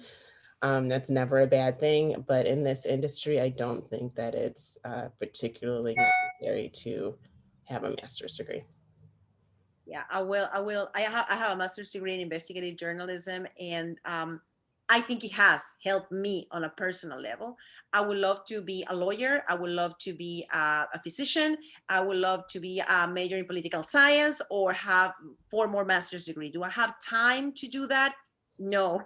And would that be in parallel with the amount of money that I'm gonna get out of it? Because that is another part of the story. Probably not.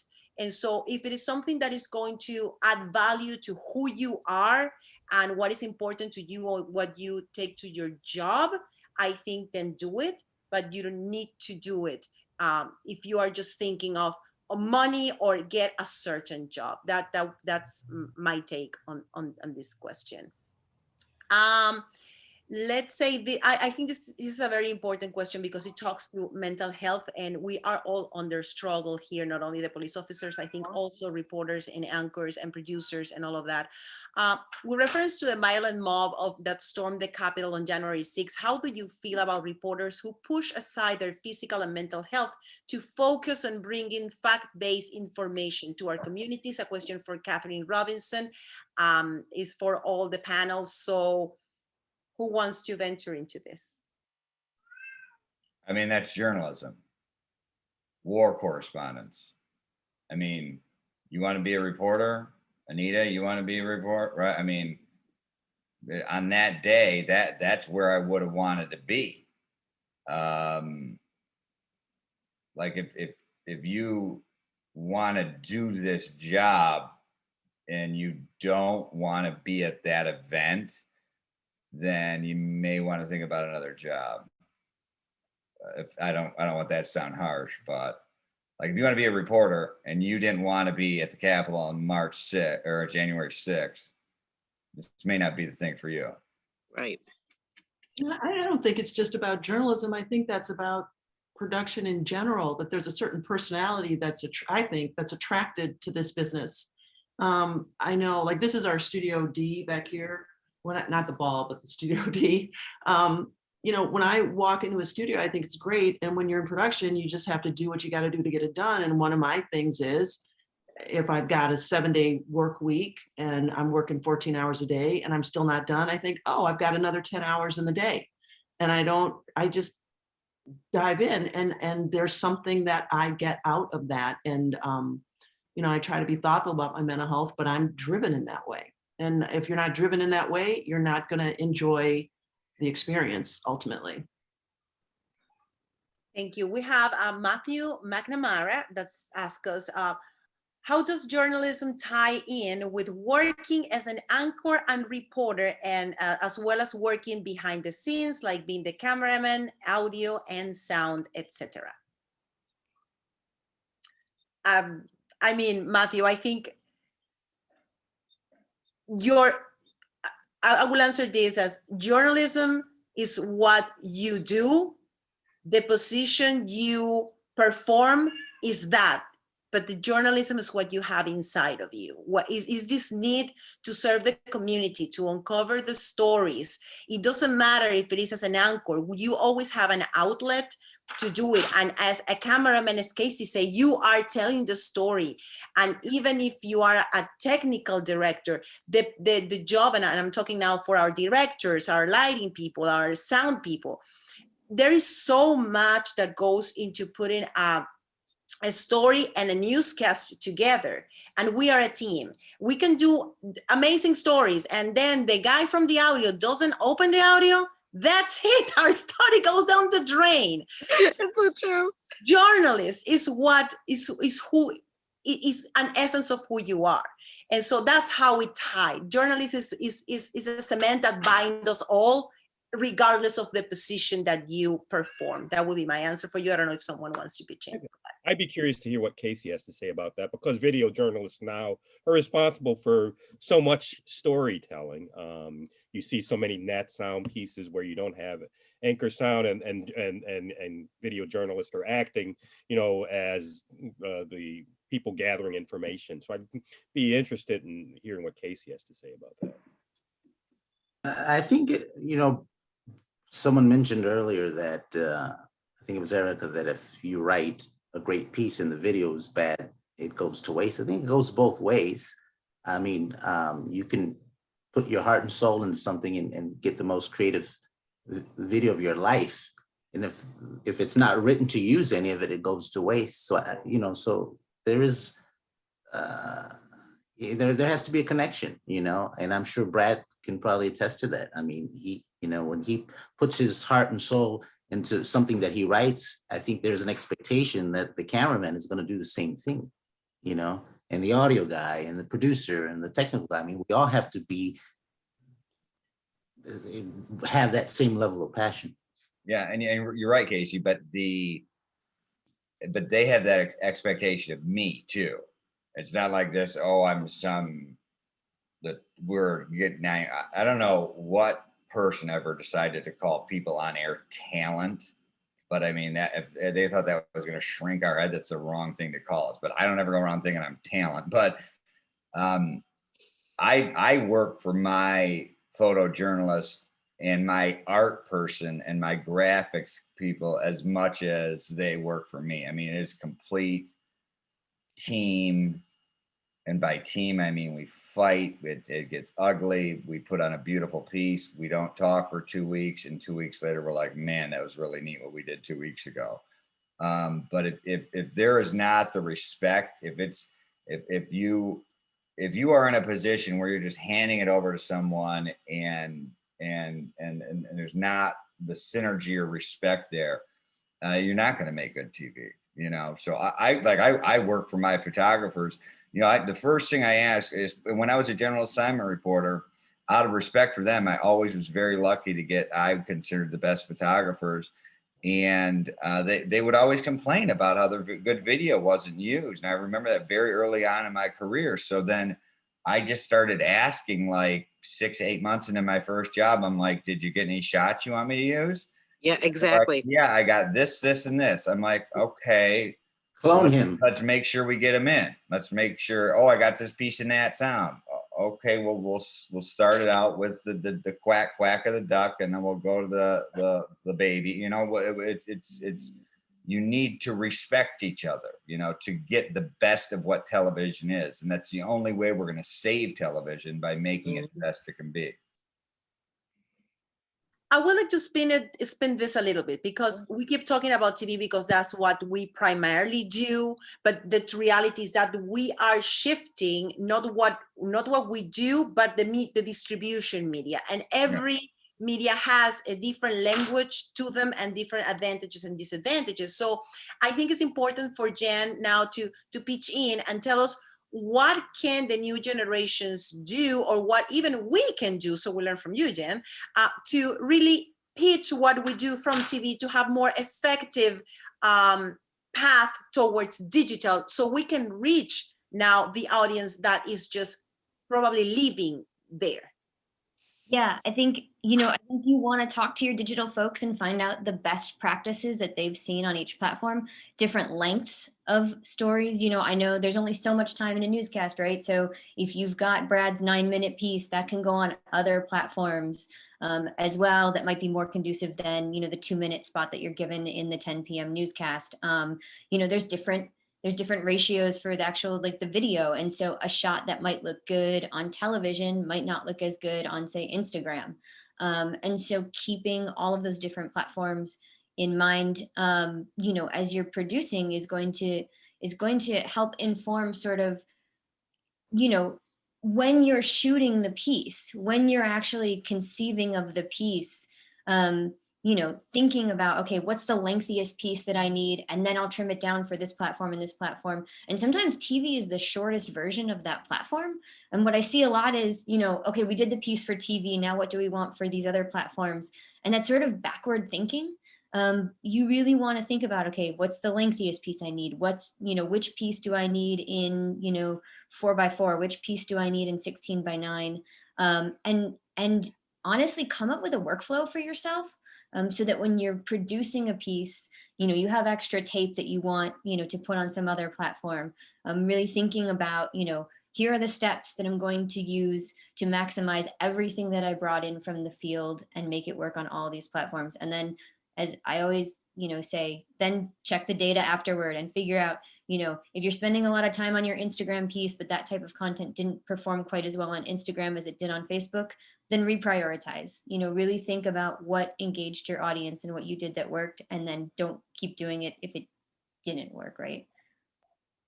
Thank you, Jen. Thank you, because I think you know, the funny thing is my data always shows my 9-minute pieces getting none of the views that just Anita Padilla being fired up about something get. It's like 50th. Well, you know, like, it's funny because you get fired up about something, they get 1 million views. I got to put together an epic piece to get 23,000, you know? Well, it's funny you said that, because, and Jen, you were talking about platforms, and Brad, because Well, our station likes Facebook because I think they say that we get more growth because they look at everything we do. For those of you watching, they stack us up. Not only it used to be, and you all know this on air, they would look at how they would have these focus groups, they call them, and I don't even know if they even do that anymore. But they would ask people in a room, "What do you think of Anita? What do you like about her? When does she get on your nerves? At what point does she bother you? Well, what do you think of her with this guy? Do you like him and her together? Do you think she's overweight? Do you think she's too thin?" All these silly questions, okay? So this is what they would base their talent on and who they would put on the front lines, okay? But then social media comes along and I just started doing my own thing out there in the field, and next thing I know, you become a brand and people come to you because they know you're going to give them what they're looking for. And I just started using my social media, Facebook Live, to show people what a journalist does. And what I learned is that people love to be Facebook detectives. They love being involved in whatever it is you're doing. So I would just take people along with me and I would interview people and I would say, "What did you think about that?" And then I'd get feedback and someone would say, ask this. And I'm like, "Hey, that's a good point." And then I'd call one of my sources, "Hey, we're wondering about this." And it would take me in a whole different direction. People loved that. But now it has gotten so nasty. I don't even bother doing Facebook Live sometimes because people are so nasty and that lives on and on and on. And the thing about Facebook and the things about social media is that it grows exponentially. Television is here now and then it's done. And then they may grab it and they may put that digitally onto a platform. But when you have something and you have a following, you have a brand, it grows and grows and grows and it continues on and it impacts more people get more eyes on it. And so I like to use it for that if I have something to do that's not going to be too controversial, but at least I can present things to people. But we were talking about social media and I think people need to understand that when you're an on-air talent, you are expected to do social media and you're supposed to interact with people. It's required now. And they look at where you stack up on the social media. And if they feel like you have a very big social media presence in Chicago, and apparently I do, they give you a little bit more free reign. Like there seems to be a little bit of more respect, I guess, with letting me do more because I have such a big following. And there's a colleague that I work with is also controversial. I don't always agree with what she says or does, but because she has such a huge social media following, she gets away with a little bit more than maybe somebody else does because they're like, okay, well, she's got this big following and she's got a voice. So I think people need to understand when you're on air, you become a brand on television and on social media. People come to you because they like something about you, something that you're giving them. They like it, and they want more of that. They come to you if you find that your stories that you're posting on Facebook are getting shared more or certain stories are not being shared, then you kind of get an idea what your audience is looking for. And if you're looking to grow that platform, then you give them more of what they want. You give them more, like people come to me for crime. They love when I talk about crime. They love when I talk about a story that they couldn't get anywhere else. They love to hear the behind the scenes story. That's why they loved coming with me on stories and interviewing people. And I would turn the camera and they would see things as it was developing. They love that. But it's also very dangerous too, because you haven't vetted everything. You're still a work in progress. I call it active journalism because you're in the middle of trying to put it together. But I found my audience to be more not forgiving, but understanding, like we're all learning in this together. And she's putting together a report for TV, but we're all putting this together on social media. And it's kind of fun, but it's also, it can be overwhelming and it can become too much.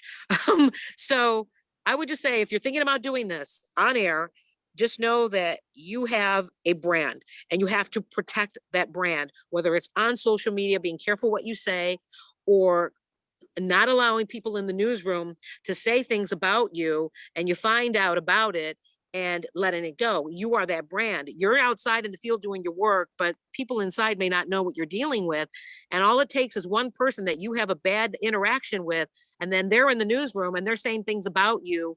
And it's like your name is getting tarnished inside and you have to handle your business. You are your brand. You got to protect that. So if it means going up to that person and saying, hey, I understand that you said this. You need to understand where I'm coming from. They're like, oh, no, I didn't mean that. Well, I said, well, that's, when I find out that you're saying this, I'm not trying to be confrontational. I respect you. I think you're a great producer, but you have to understand where I'm coming from.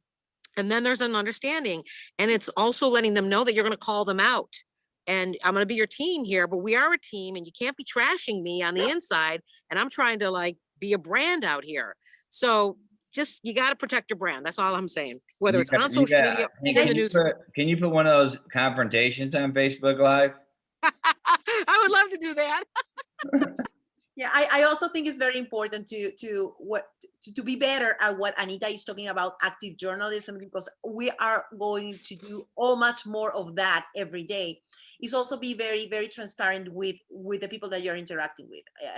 You have to tell them what you know and what you don't know and what you're trying to find out, because and that's when they can engage with you and understand what you're doing. If you go to social media with an expectation of being the know-it-all, I think you are set for failure. You have to be transparent and people understand how are you working your story and what is the purpose of you going behind that. So I think that, yes, Anita does that very, very well. One thing I want to say though is I went a little off the rails there, but I always take things off the rails. But to our participants and our the students out there, like, don't take this the wrong way, but you don't have an opinion yet. I don't need to start. I see too many of my interns that I bring them immediately in as partners who think they're almost like columnists already, and they have a viewpoint on this and a viewpoint on that. Listen, you got to earn that, man. You got to work for years before you can start getting to the point where Anita is, or where, I do all these stories on water bills that people are interested in. And so I can that's expertise for me. I would tell, if you want to be a journalist now, I would keep your social media presence minimalist, thoughtful. It will only not get you a job. Don't go posting opinions. Don't post everything from Fox News. Don't post everything from MSNBC. For aspiring journalists, it's a real trick bag. And I would, because bosses will look at it and you will not get hired because of what's on your social media versus what's on it. Mm-hmm. We have a question in regards to anchors, and I'm Michele, Shelley. I'm not leaving you, Casey. I'm not leaving you behind. But this is the questions that we're receiving from our participants. This is a question for Erika and Anita. Francisco Avila asked, I'm a bilingual Mexican-American hoping to be an anchor. What is your advice for a young college student hoping to enter this industry? And also, what do you do to prepare before you go on air? Anita. Preparing before I go on air. Well, I say that as much as I don't like to think about this, appearance is something that you have to think about. Lighting is something that you have to think about. And it is, unfortunately, it's something that you have to think about. And that's what I miss about being a reporter. I didn't have to worry about that so much. But when you're in that anchor chair, the camera's on you. And if the lighting is bad, you got to speak up. You got to say something. I think preparing, reading the stories, knowing what's going on, having an idea, even if you don't know everything, try to look ahead at the stories that are coming up, the guests you're going to be interviewing, making sure that you're ready to ask 1 or 2 questions in the back of your head, and make sure you listen. I think that's a big problem, is so many people like to talk and they don't like to listen. Listen and watch body language. It is so important. When you're a reporter, or even an anchor, like when somebody's as a reporter, I'm watching body language. When you're on the scene, you're seeing the mom come up, but nobody else is paying attention to that, the fact that that's the mom. But I'm looking because I can see her body language. She's tense. She's walking fast. She's got her head like this. I'm like, that's the mom. And then everybody else is sleeping. I'm like, that's the mom. That's the mom. Let's go. Let's go. Let's go. And then we're out the car 25 feet ahead of everybody else because I was watching body language. You have to pay attention. You have to listen to what people are saying so that you can formulate your questions and ask, because you draw out emotion. And I think that, you know, again, the appearance is unfortunately part of it, making sure that you look good and that your hair is right and that your makeup is right. It's unfortunately the part of my business that I don't like, but it's the part that we have to pay attention to. I share the sentiment with Anita. I'm very, very thankful to be a nowadays one-day reporter and with a mask. So I just have to do this and then covered, and I'm happy for that, believe me. But I wanted to address something to you. I give you kudos for wanting to be an anchor. But if your motivation to get in this industry is to be an anchor, then you have to rethink it. Back in Venezuela 20 whatever years ago, I started as an anchor and I hated it. I said I will never work on TV again. It took me to come back, to come here to the United States, to put myself through the grinder, went to school, be on the street for over 10 years to really appreciate what is the job and what is it that you do. For me, the fact that I'm an anchor is an accident, is just another platform to be a journalist. So if you just want to be on camera, I'm gonna sound like Brad, don't get into news. Yeah, Because it's not for you. You're not going to, I understand that most of you have the wrong impression that this job is glam and people love you and everybody wants to be on TV, and it is not. We have no time to pee like that. Most of the day we're stressed out of our minds. The fact that people love us on the street is the one thing that sometimes keep me going on a personal level. The fact that they appreciate all the things that we do to serve the community, because that's who we are in deep inside, is servants of the community, trying to give voice to people that one way or another don't have it. And but social media also has made, as Anita pointed out, this so very difficult. You have to grow this a skin this thick, so the ugly things that they say about you don't get to you, because that's not who you are. That's the job that you do.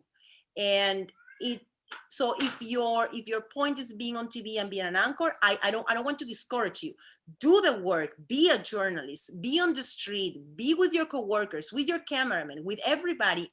And if one day you did all that and it's your desire to communicate on an anchor level, understand that you are not a teleprompter reader anymore. Those days are gone. You will have to write, you will have to edit, you will have to prepare, you will have to interview, you will have to change the toner of the station, and sometimes even vacuum the floor. So just keep that in mind. and I want to follow up on that. Like you just need to recalibrate, because it ain't going to happen right away. And that used to be what you could do. You could want to be a TV anchor, but Anita, Erika, Brad, like, we are reporters. Like, the question that satiates me every day, and I ask it, whether it be to myself, to the superintendent, to the mayor, to policymakers, it's why be in power if you're not going to right what is demonstrably wrong? That's like my driving force. Why do what you do if you're not going to make right what is demonstrably wrong? Right. So that is my baseline. And then, 3 days a week, I got to put on makeup. I mean, I certainly have to put on makeup today. Apparently I got a zit on my forehead, which I haven't had in 2 years, but thank God for Saturday. But we are reporters first. And we are also not like what Anita was saying, when they used to have these groups get together and say, oh, do you want this to be your anchor, this to be your anchor? The game has changed so much, they don't do that anymore, because it certainly wouldn't in Chicago. The main anchor at CBS Chicago wouldn't be some white guy with a beard with a flash of gray in his hair that sounds like Norm Macdonald. Like, the game has changed. Your goal needs to be journalism, reporting, humanity, all those things first. Now right. that you're all established, Laura Harris, in your field, where do you see yourself going forward? What dream stories, future projects, or programs do you wish to work on? Michele.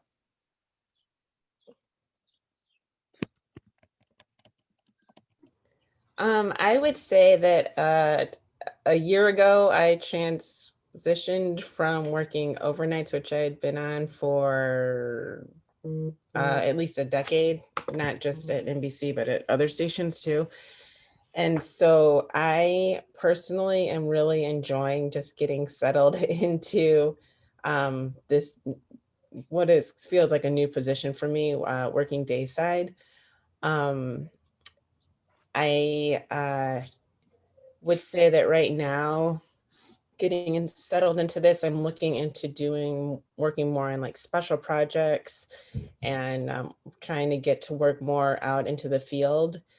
And I think you'll hear a lot of people say that they're, especially like producers and people behind the scenes, working to get maybe to a management position.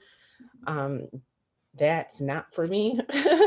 That's not a direction that I would like to go into. And I would say that I used to when I was interviewing, I used to say that that's sort of the direction that I was going, because I know that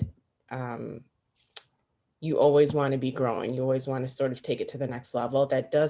Now I know that doesn't necessarily mean you need to work your way up to be an executive producer or a management position. There are things that I can do in the spot that I'm in right now as a content producer and take that to the next level. But I know that like where I am right now is the position for me. There's just other things, other ways to stretch that and to delve more into, like I said, special projects and stuff like that. So that's kind of where I'm looking at right now.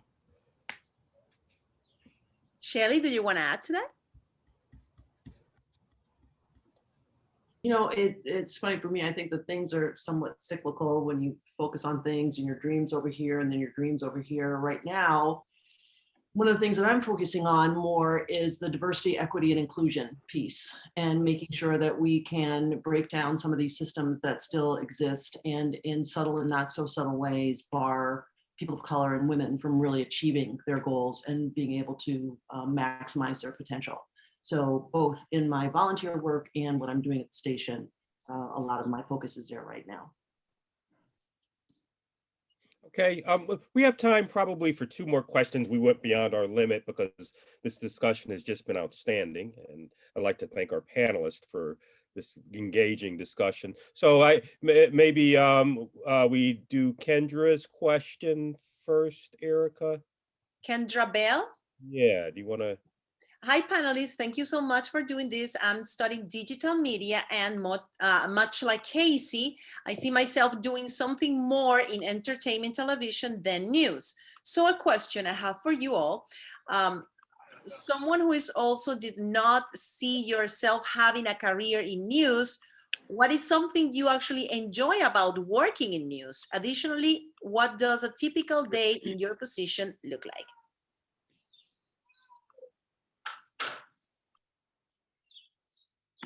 I can answer some of that, I think. Thank you, Jen.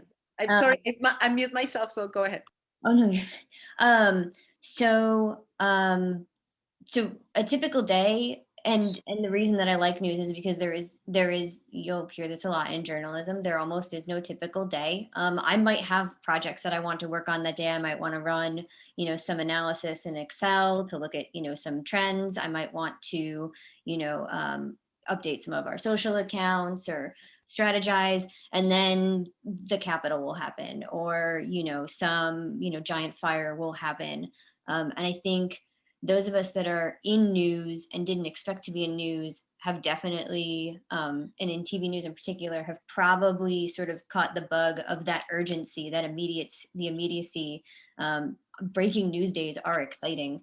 I could go do what I do for an orange juice company and it would be so much less boring, or so much more boring. Like it's just, anything that it is that you want to do, whether it's, photojournalism, whether it's, photography or sound or directing, I just think there's this heightened level of excitement in news that doesn't exist in some of those other industries. Entertainment is fun.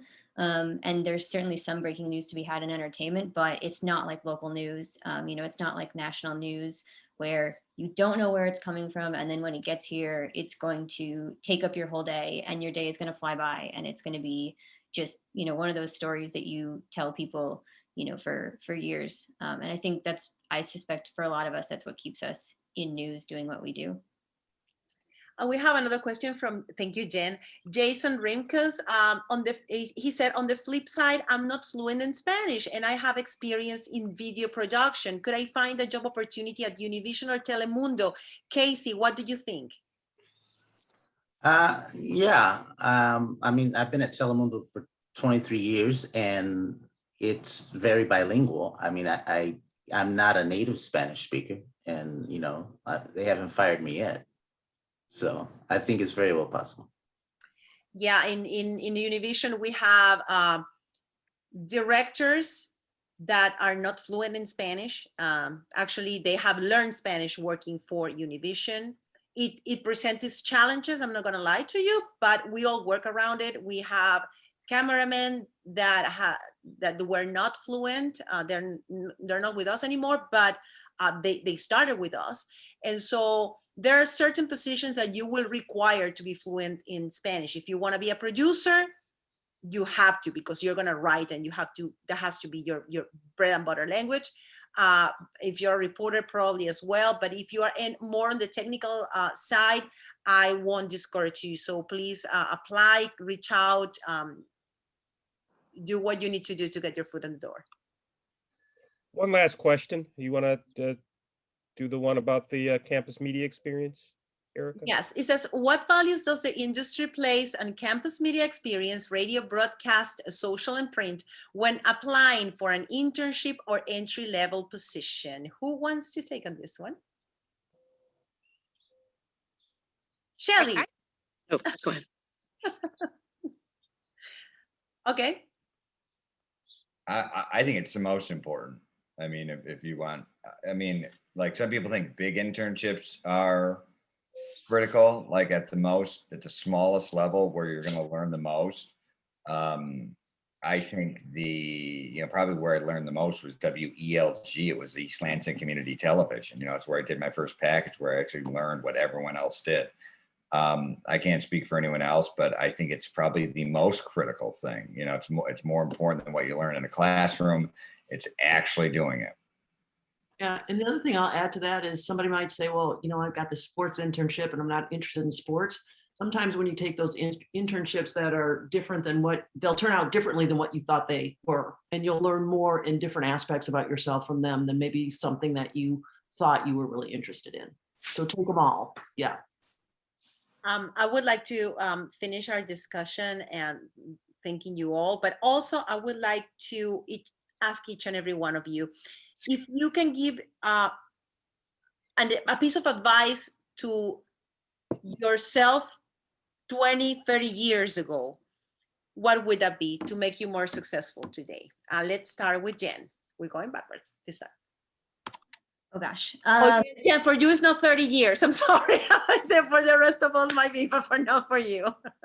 No, I think the advice I would have given myself was not to, it kind of alludes to something that Michele said before, which is you're going to make mistakes and there's going to be things that you need to learn. I think, early on when I would take a new job, I would be so concerned about whether I was going to do it exactly right out of the gate. And you're not, you never are. And then when I became a manager, I realized it takes 6 months to get even remotely decent at almost any job before so give yourself that learning curve, expect to learn, ask a lot of questions, and don't worry if you don't know everything on day one. Shelley. I would agree with that as well. And I would also tell myself to relax a little bit. I always felt like I had to get to the finish line before everybody else. And sometimes you realize you're running so hard, you're so far ahead of the pack, you really could have slowed down. So I think that, and don't compare yourself to anybody else. You are unique and you are valuable, and you are doing what you need to do for yourself. So believe in yourself, and just keep pushing forward. Casey. I started when I was at that age where I thought I knew everything. So I would tell myself to shut up and open my mind to other possibilities. That would have been my advice to myself. Anita. I would say to have confidence, something that I lacked when I first started out in this industry. I think I allowed myself to get pushed around a lot by people who thought they knew more than me, and they probably did, but they weren't very nice about the way they did it. And so I think it helps to speak up. I think it helps to be honest with your news director and have open conversations. I was always afraid to talk to my news director. I didn't want to get in trouble. I didn't want to say the wrong thing, but I find now that news directors and general managers want honesty from you, and they may not like what you're saying, but if you're honest with them about what you're seeing, what you're experiencing, they actually respect you. And a lot of talent are afraid to speak to the general managers. And every single general manager I've had, they're like, what? How is it that the general manager always stops by your desk and talks to you, every GM? And it's because I'm honest with them, and I just tell them what they need to hear. Sometimes everybody's so busy telling them what they want to hear that when somebody tells them what they need to hear, they're like, I didn't know that. And then they come to you for the honest answers. I think that you need to not be afraid to speak to your managers. Michele, you already give us a big one, but if you have another one, I appreciate it. I was going to say, everyone has really said everything. I think for me, personally, one that Shelley said was just relax. Like, don't be so hard on yourself. You will get to where you want to be. Just like believe in yourself, and you'll get there. And really, really listen to what other people that have been through, that have been in this business and have really been through it are telling you. Just really listen to that advice. And I know a lot of people hear it, but really take it in and listen to it. And yeah, I really think everyone covered it. Brad. What would you say, Brad, to you? Brad? Yeah, well, first of all, if you told me 20 years ago what I'd have to do to get where I'd gotten here, I would just say, hell no, I'm not going to do that much to get there. I just would never do that again. Although I love it. It's wonderful. But I totally echo what Casey said. And I think it hits to this generation is like when I first started doing what I'm doing, I thought I knew what I was doing. And I now conversely think I know less than I've ever known. And that's been a progression, and it's been a great progression because, from thinking my stuff don't stink to now thinking I don't know anything, it's opened me up to so much learning and personal growth that if I could have told myself that 20 years ago, I would love to. And I will say to young Erika, if you mind me, that enjoy. I spent so much time in my head thinking of what I was going to do, when I was going to do it, and it has to be perfect. And that I didn't enjoy what I was doing. This is a magnificent career. This is a magnificent profession. And if you take that as a purpose of your life and you enjoy it, it will bring you immense satisfaction. But you have to do it for the right reasons for you. That's what I would say to Erika. Thank you so very much. You have been wonderful. Thank you for all the questions from the guys that were so kind and joined us today. And we wish you the best success. We encourage you to reach out to all of us. You have our emails. And if this is for you, if you feel that you want to be part of this industry, prepare yourself and keep knocking on doors. Never take no for an answer. So thank you very much. And I guess we'll see you next year.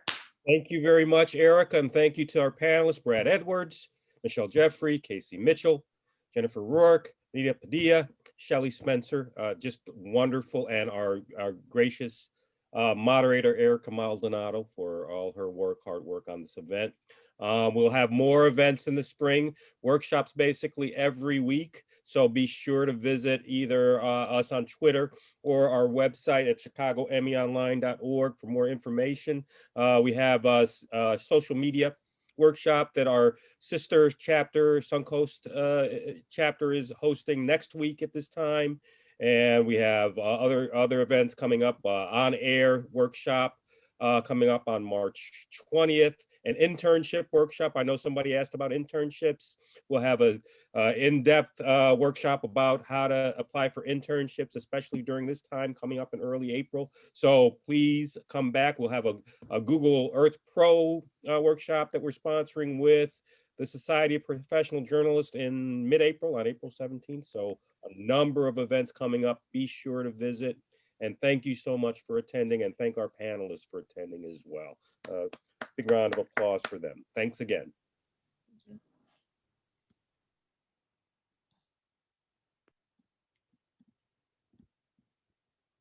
Thank you, Erika. Wonderful job. Wonderful job. Loved it. Excellent. That was the best career day event in years, I think. Really, is that the panelists are to die for. Yeah, I mean, you did feel a very great job. passionate for all of them. So Yeah, it was a diverse group. I mean, you did a great job recruiting them. It was just wonderful. I can't thank you enough for what you did. thank you. Thank you very much. Thank you for making me part of this. I really Yeah. Well, I mean, you're the workshop chair, so you did a wonderful job on this. And I'm a thank chair. Yeah, you didn't know that. I didn't know that I was a chair. Well, you're the co-chair of the committee with me, so. A co-chair. Yeah. I mean, well, you tell me, what do we do next? I Well, mean, let's rest. Let's rest for the weekend. right. Well, we'll see you in a few weeks for the on-air workshop. So. Right. Okay. Perfect. All right. You're mute, Mama. You're mute. There you go. You're mute. I'm going to hear you. I said I'll post all the other workshop stuff right away and make sure that everyone who came to this workshop gets CC'd on stuff too, so that they know about it. So I think we still have some attendees in house with us. So thank you for coming. And this will be on. We recorded this, so it'll be on the website as well for the attendees who are still here. Yeah, and I will share it on my social media, and I think it would be great if we actually share the link with all the panelists, so they can also promote it, so people that didn't benefit can benefit from the conversation. Absolutely. All right, great. Thanks again, folks. Have a great weekend. Thanks, Felix, Ian, Joanna, Carla, Catherine, Matthew, and Savannah. Thank you for coming. And Elisa, I know. Okay. All right. Take care, everybody.